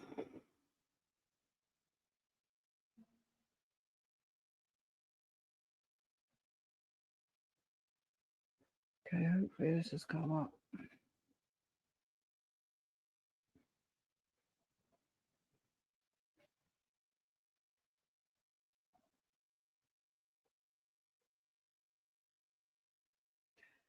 Right, I'm gonna go through this very quickly because it's not nice. He's getting on about Scott here. Not gonna play it. West Ham. Peanut B Kaz. Oh, don't know what that's about. Release of Jaffa files. 17 combined views after 13 hours since Scott's uploads. This is an all-time low for the mighty Super Jaffa. Take some good advice, Scotty Poo. Stop.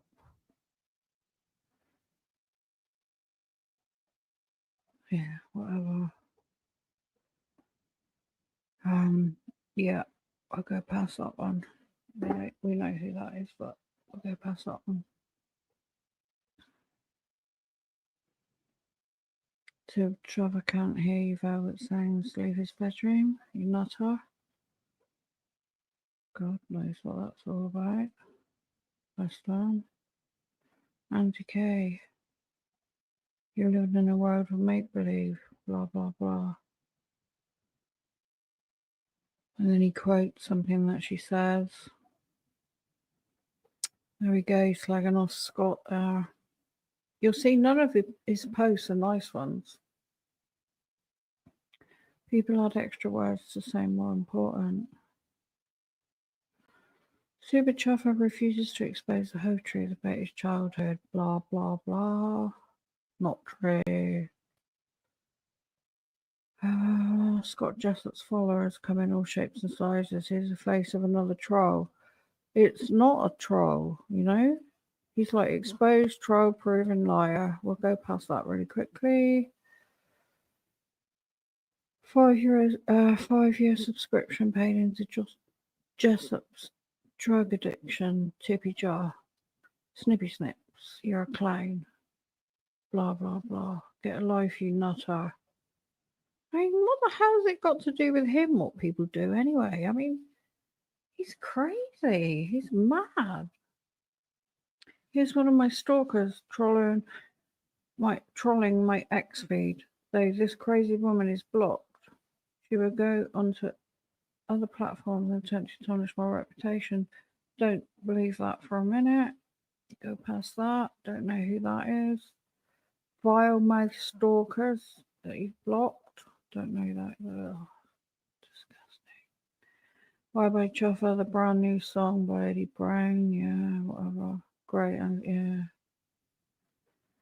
For entertainment purposes only. I'm assuming, I don't know who that is. I'm assuming that's Roman, is it? Now here's a guy that thinks a woman's place is to look after his kids. Even admits arguing over his obsession with Superjoy. Openly slags his wife off. So it's another dreadful thing. Yeah, no, it's not good. Dirty, slimy Super Chuffer by Eddie Bray. Yeah, we don't want to listen to that. Sharon? Sharon. Hello, Sharon. Oh, you're a stalker as well, apparently. I don't think so. Vulgar Francis Beans.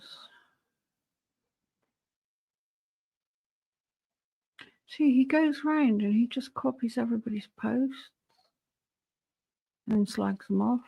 Scott Jessop again. Scott again. Scott again. Got to get on. Oh, not even going to go there. Just something he thinks is funny. There's Roman. Supercharger's creepy. Oh. I mean, this man, he's sick. Just as they start for Scott. Ridiculing. Teenage. Nah. Not true. Scott in a dress. So what? Just quite pretty in a dress. Creepy predator. Oh, going on about Roman again.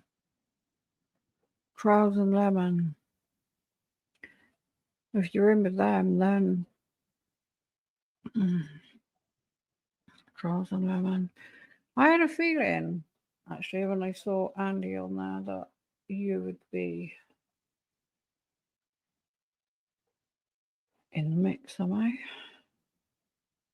Hey, Psycho, you're a pathetic parasite. That's embarrassed yourself.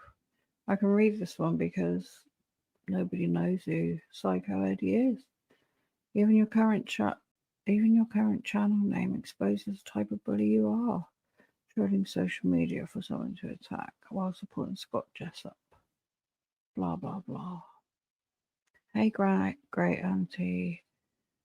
Yeah, not gonna read that. Slander and exposing future turns to psychopath. They all Sharon. Hey, Sharon. If anybody's a psychopath, it ain't Sharon. Look at what he says to her. Here's some good advice for you. Shut your ugly big mouth and continue putting your money into the super chuffer's drug addiction tippy jar. Sadly for you, Sharon, I won't be going anywhere. I'll keep on exposing you. Load of delusional fruitcakes for who you truly are. Vile. You're not just watching Jessup, you're supporting him financially. So what? I mean, what the hell's it got to do with you, what she does? She might send him a couple quid. So? So what? God's sake. 3 people in Jessup's live stream watching this idiot pretending to drive a truck. Blah, blah, blah. I watched this little monkey, actually. He's so cute. Another devoted follower of Jessup's cult, begging for acceptance. Here's some money, Scotty. Love me. A total embarrassment. I mean, is he jealous? Or is he just... He ain't right, is he? Sarah calling out the grifter.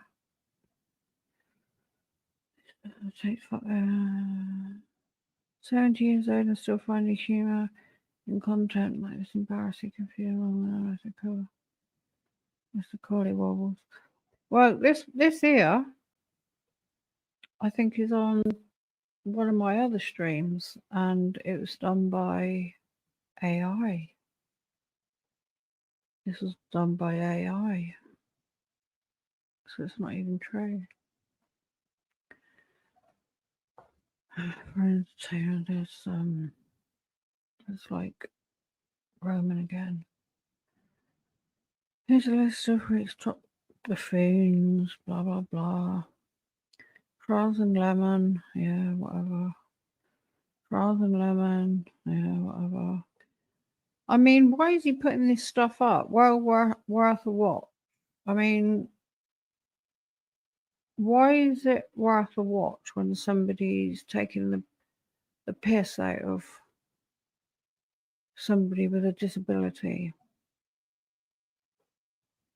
And again, here's one of Super Trevor's biggest fans.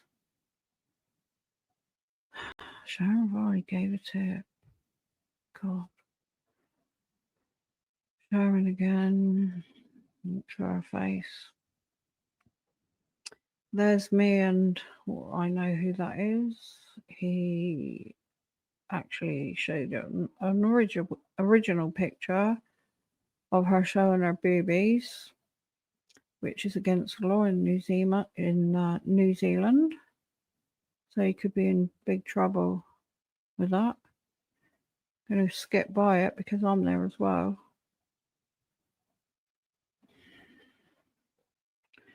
This ugly two-faced woman who refers to Super Truffa's main mod, Dolly, as a blah, doll, blah, blah, blah. Oh, that's me. It's me. This ugly two-faced woman who refers to Super Truffa's main mod, Dolly, as a blow-up doll. No. Oh, Jesus Christ. Backlash. I don't think so, Eddie. I don't think so. Because we've put all the past behind us and we're just fine. There's Roman again.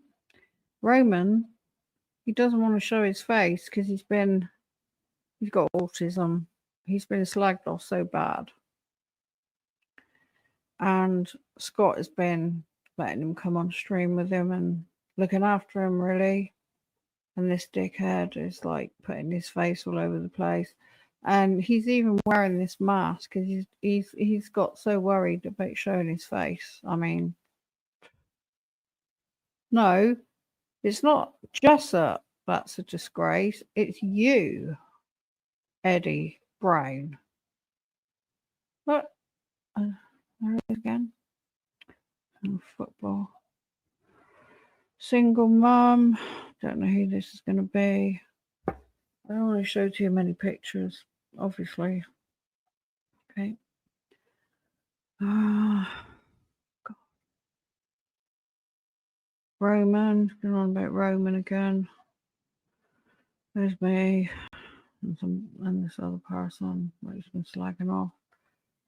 This vile and nasty woman is using another vile and nasty woman to convince the grifter Super Truffa to let her back in. It wasn't like that. You have no fucking idea. You just don't know. You just don't know. So keep your friggin' nose out, you idiot. God, jeez. Oh, me again. Don't know what that is. There's Sharon, the beautiful Sharon. I don't know who that is. Go past that one quickly. Oh, he thinks he's really cool. She's got 11,111. I bet that's a bad number. 1, 2, 3, 4. Oh, I'm not going to go into numerology now. Roman's crashed and Jessup's fault. Why is it Jessup's fault? No, it's people like you.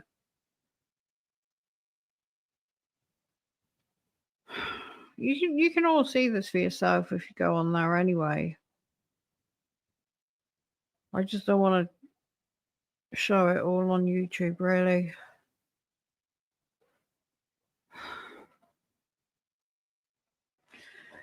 Narcissistic. Oh, you're narcissistic, Eddie. But, well, no. Yeah, you do have narcissistic tendencies, but you're far worse than that. Much worse than that.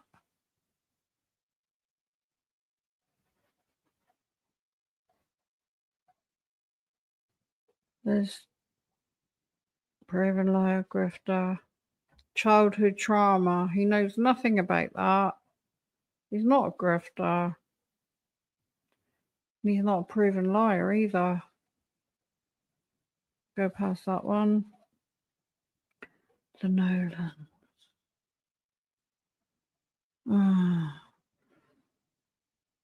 I know how much you all look forward to seeing the buffoons, top money supporters who donated Super Truffa's drug addiction. People give him money. That's what people do on YouTube. You know, you got to be jealous or something. Mrs. Super Trevor, Mrs. Datefire's look alike. Getting all sexy women sending their underlying love, but not their money. Oh, stalker. He's calling Scott a stalker. I don't think so. Jeez. Trolls lead to stalkers. I mean, come on. Is this guy right in the head? R.I.P. Nicola Bully. Yeah, R.I.P. Nicola Bully, and I mean it. I'm not just a weirdo like somebody else. Yeah. Here he is again, look. Top supporter. So friggin' what? He's even put up. Yeah, sonar image.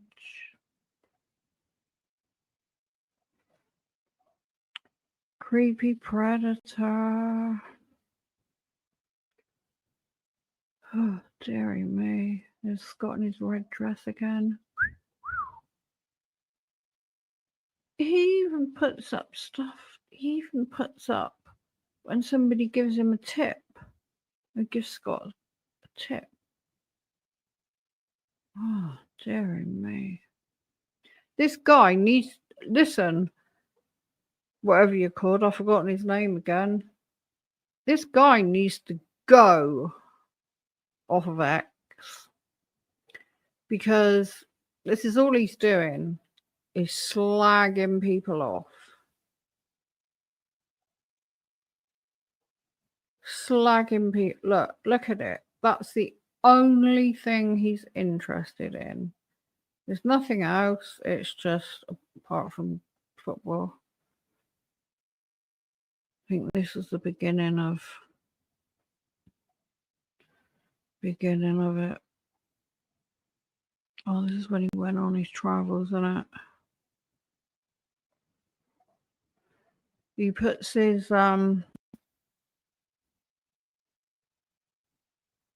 Squared this channel up and that. I mean, who'd want to follow a prat like that, you know? I mean, if I had known what he was like to begin with, if I'd known he was like this, I'd never have gone anywhere near him. Now he's on a bit of Scott again there. He's got the picture of Nicola Bully again. Call it there it is again. That's not even that's not even right. It's AI. There it goes again. I don't even think he works anymore. I mean, how does he have time to do all this? Oh. Actually, I've had enough of that now. So, there all day, won't we? So that's the kind of person that we're dealing with. Oops, what am I doing? Oh. Stop sharing, remove. Yeah. That's the sort of person we're dealing with. Now, if anybody can tell me that's a normal, rational person, then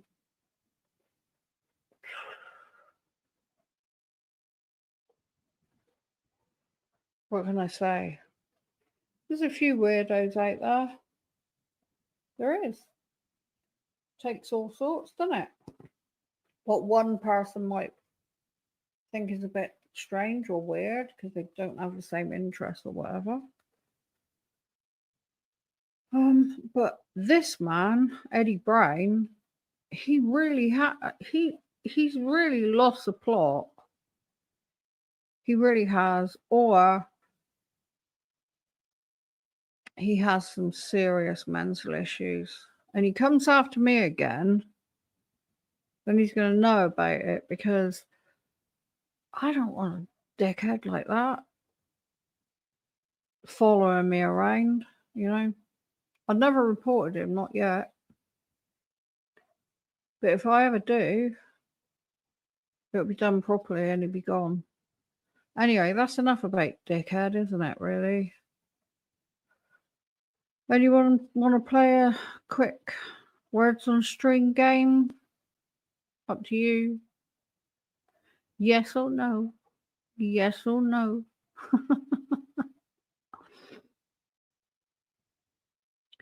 How many people have we got? No, exactly, Alan. It's not.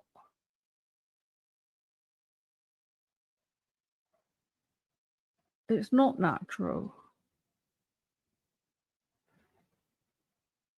And nobody's actually done anything to him. And he just like turned on everybody else. And it's like freaking weird, isn't it? I did have a few other things to show, but I've not uploaded it all properly. So it is shocking. It is shocking, Alan. Yeah. Poor Scott, you know, I know Eddie will say, oh, no, she's friends with Scott. You know, poor Scott, you know. He's going to be going on about that now, but I don't care. Let him. But you can clearly see that this person is not right in the head. And anybody who mixes with him now is obviously the same sort of person, aren't they? You know, first of all, I thought they can't see it, just like I didn't to begin with. I thought it's all right, you know. He's just silly. But nah, that side of him, the funny side of him is the false bit. Deep down inside, he's just, yeah. I think he could be really dangerous. I do.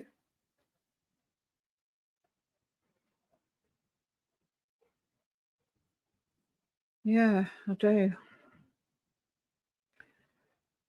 No, he's not funny now, Sharon. Yeah, I used to think he was funny. I think, even, you know, blow up doll and all that. Yeah, I laughed about it because I just thought it was funny. The songs he wrote about me, I thought was funny. The songs he wrote about Scott, I thought were funny. You know, I felt really like tickled by it. I just thought it was funny, but it's just not funny anymore. It's just disgusting. It's just disgusting. And like I said, I think it could be quite dangerous. Yeah. I mean, Scott tried to tell us, didn't he? Scott used to say, oh, look at him, you know, when Eddie went on. I mean, obviously, Eddie does these strings and then he takes them down again. And Scott used to say, oh, look at him, look at his eyes, you know, look at him. And we used to laugh and, you know, yeah, he's not that bad. But when you think about it now, it's, yeah, Scott was right, wasn't he? And I think anybody that has anything to do with him now, they've got to be just as bad. They got to be. I mean, it's there. The proof is there.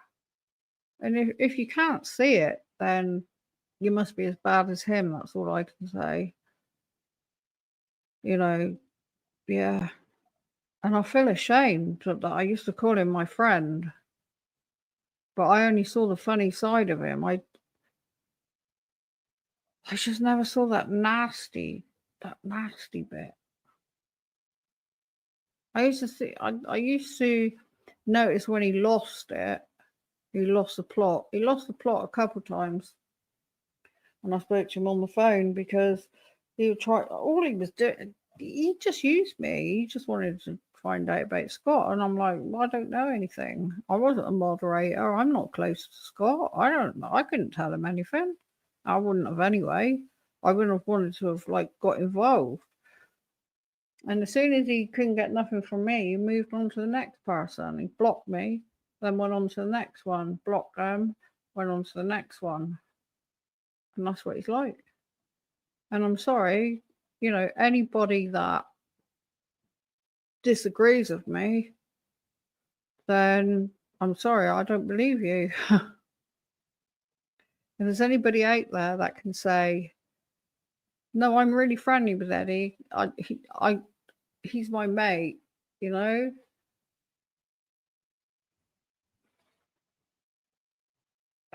then you must be just as bad as him if you really see it. No, he's shown himself for who he is. You know.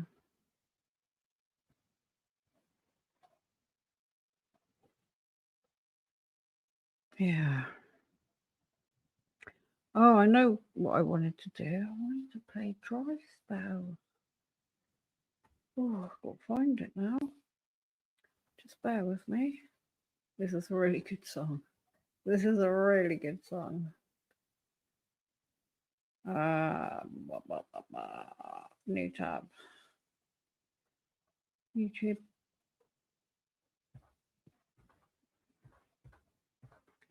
Oh, why am I using this keyboard when I got the other one?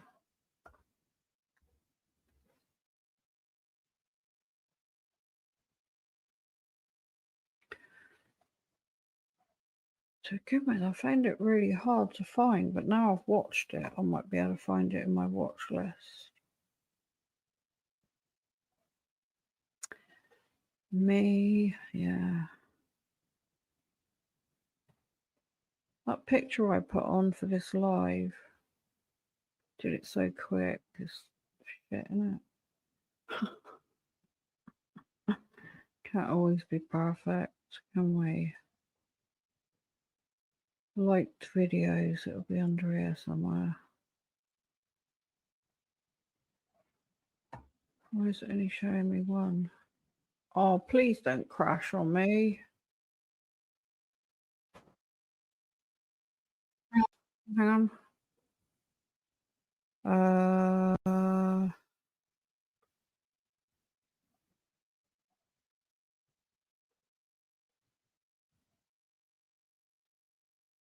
There you go. Just gotta.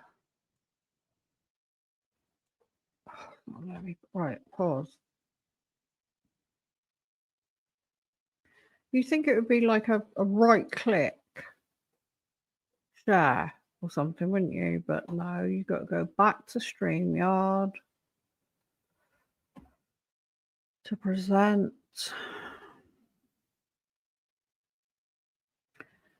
To share screen. Yes, this song is so cool. Hope you enjoy it. It's really cool and funny too.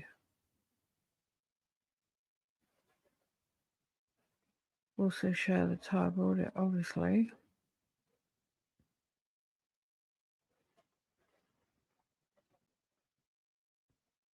Yeah, here we go.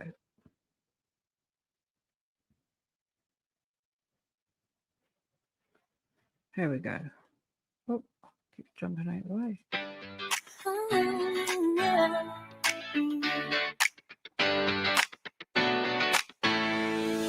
Every day she's thankful for things she needn't do, like cleaning up behind him, wiping drips off the loo. No shoving cotton wool balls each night into her ears, just to sleep through his snoring and his verbal diarrhea. She doesn't have to listen to him droning on and on about people he's not really met and how his life is gone.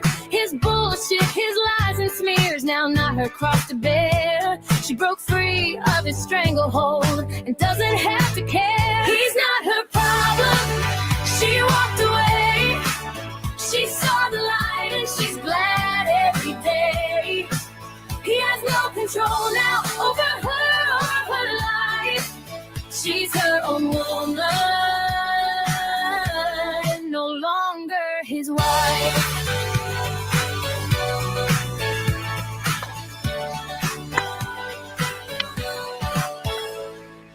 Every Every day she blesses that time he went too far.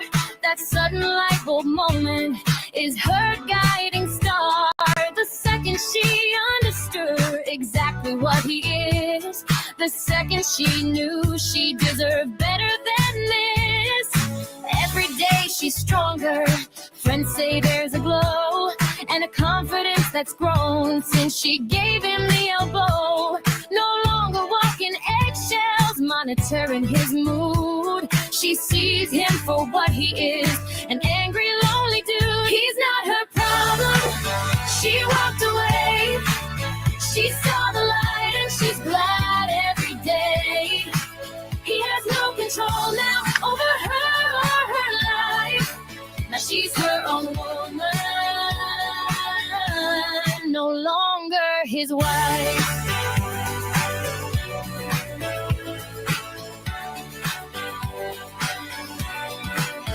Standing on her own 2 feet, raising her kids right, to feel safe, be independent, and make their futures bright. She never has to care what he might think or say, and just for that alone, she is joyful every day. Every day she lives her life while he just spirals deeper, wastes time abusing strangers. He's a YouTube creeper. She couldn't give a flying one. It's not to do with her. If he considers her dead, well, that's just fine with her. He's not her problem. She walked away. She saw the light and she's glad every day. He has no control now over her or her life. Now she's her own woman, no longer his wife. No longer his wife.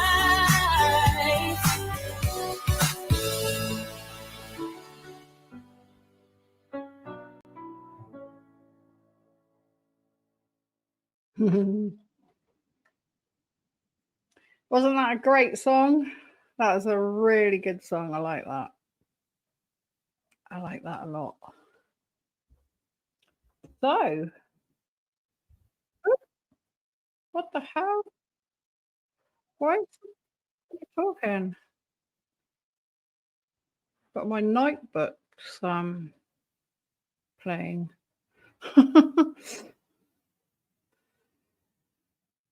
So, everybody, it's 10 to 11. I hope you've all enjoyed it. I mean, we could play words on stream, but then it's going to be another hour. So, probably do that another day. You reckon?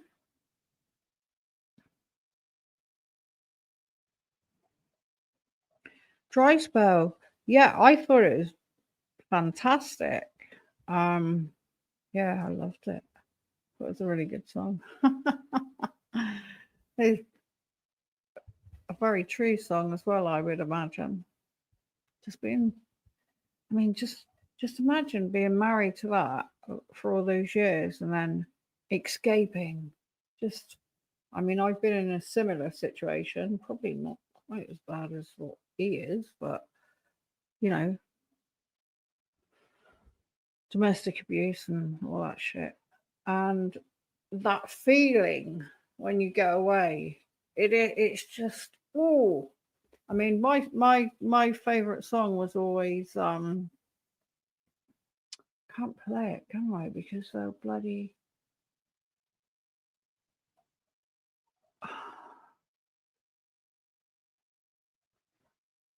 I'm going to try and play it. They'd cut it off, won't they?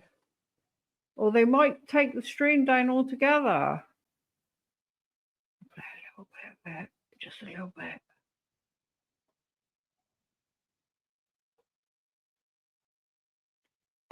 If I can find it.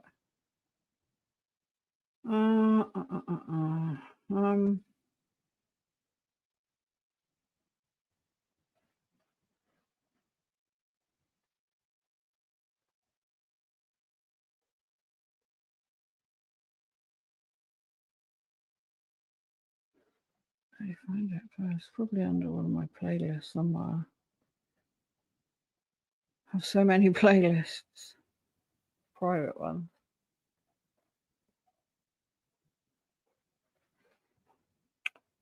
Oh, how do I look for it?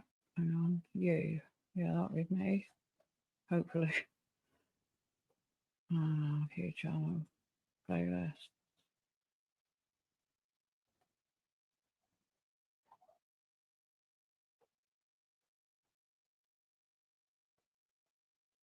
Playlist.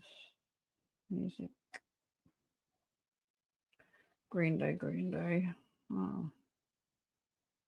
Playlist. I wonder if it's under this. Oh no, that's. Hang on. Why is it only bringing up one song when it's a playlist? Right. Oh,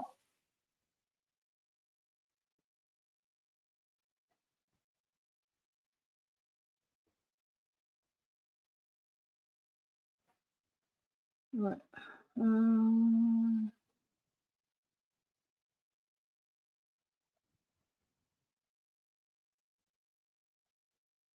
so many. Here we go. Now this one is a song. Whenever I got beat up, I'd get in the car and drive fast. Stop.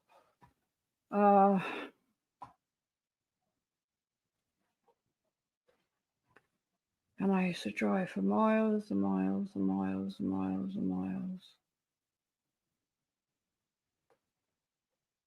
This is my escape song, this is. I better not take my stream down.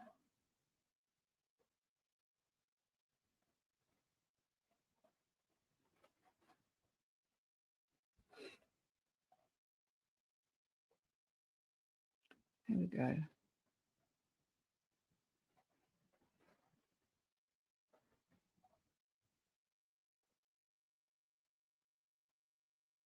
I'll put it on pause, didn't I?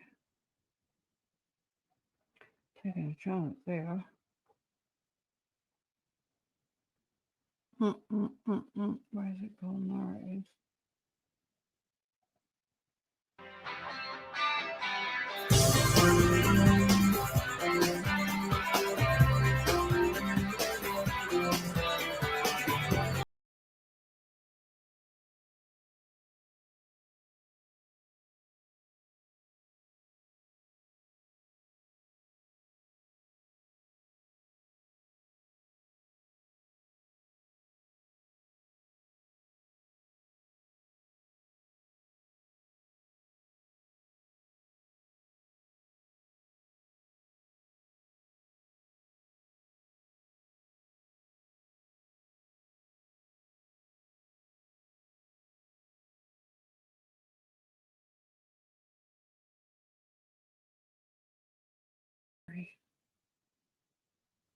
I'm back.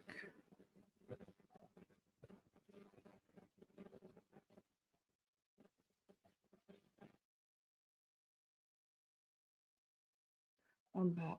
Yeah, that was my my song. Every time I got like hit, well, it was normally my. Anyway, I don't want to go into it. Jump out the window, get in the car, put new order on, no regret. And that was it. And I used to drive really fast. And I always felt better afterwards. So yeah, that song will always have a special meaning to me. So, what do you reckon? Is it Tubby Nunite's time? So I used to say to my kids, Tubby Nunites. And the dog, she's looking at me like, yeah, it's Tubby Nunite's time. Is it Tubby Nunite? I've got wires all over me, Ruth. You gonna come and say goodnight? Come here. Come here, then.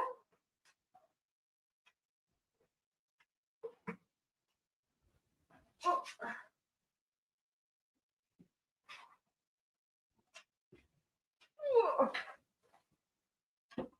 There we go. So I hope you've all enjoyed yourself. It would have been nice if a few of you had come forward, but I know how hard it is, so I guess I've just been speaking for everybody. So I'm going to say good night now to everybody.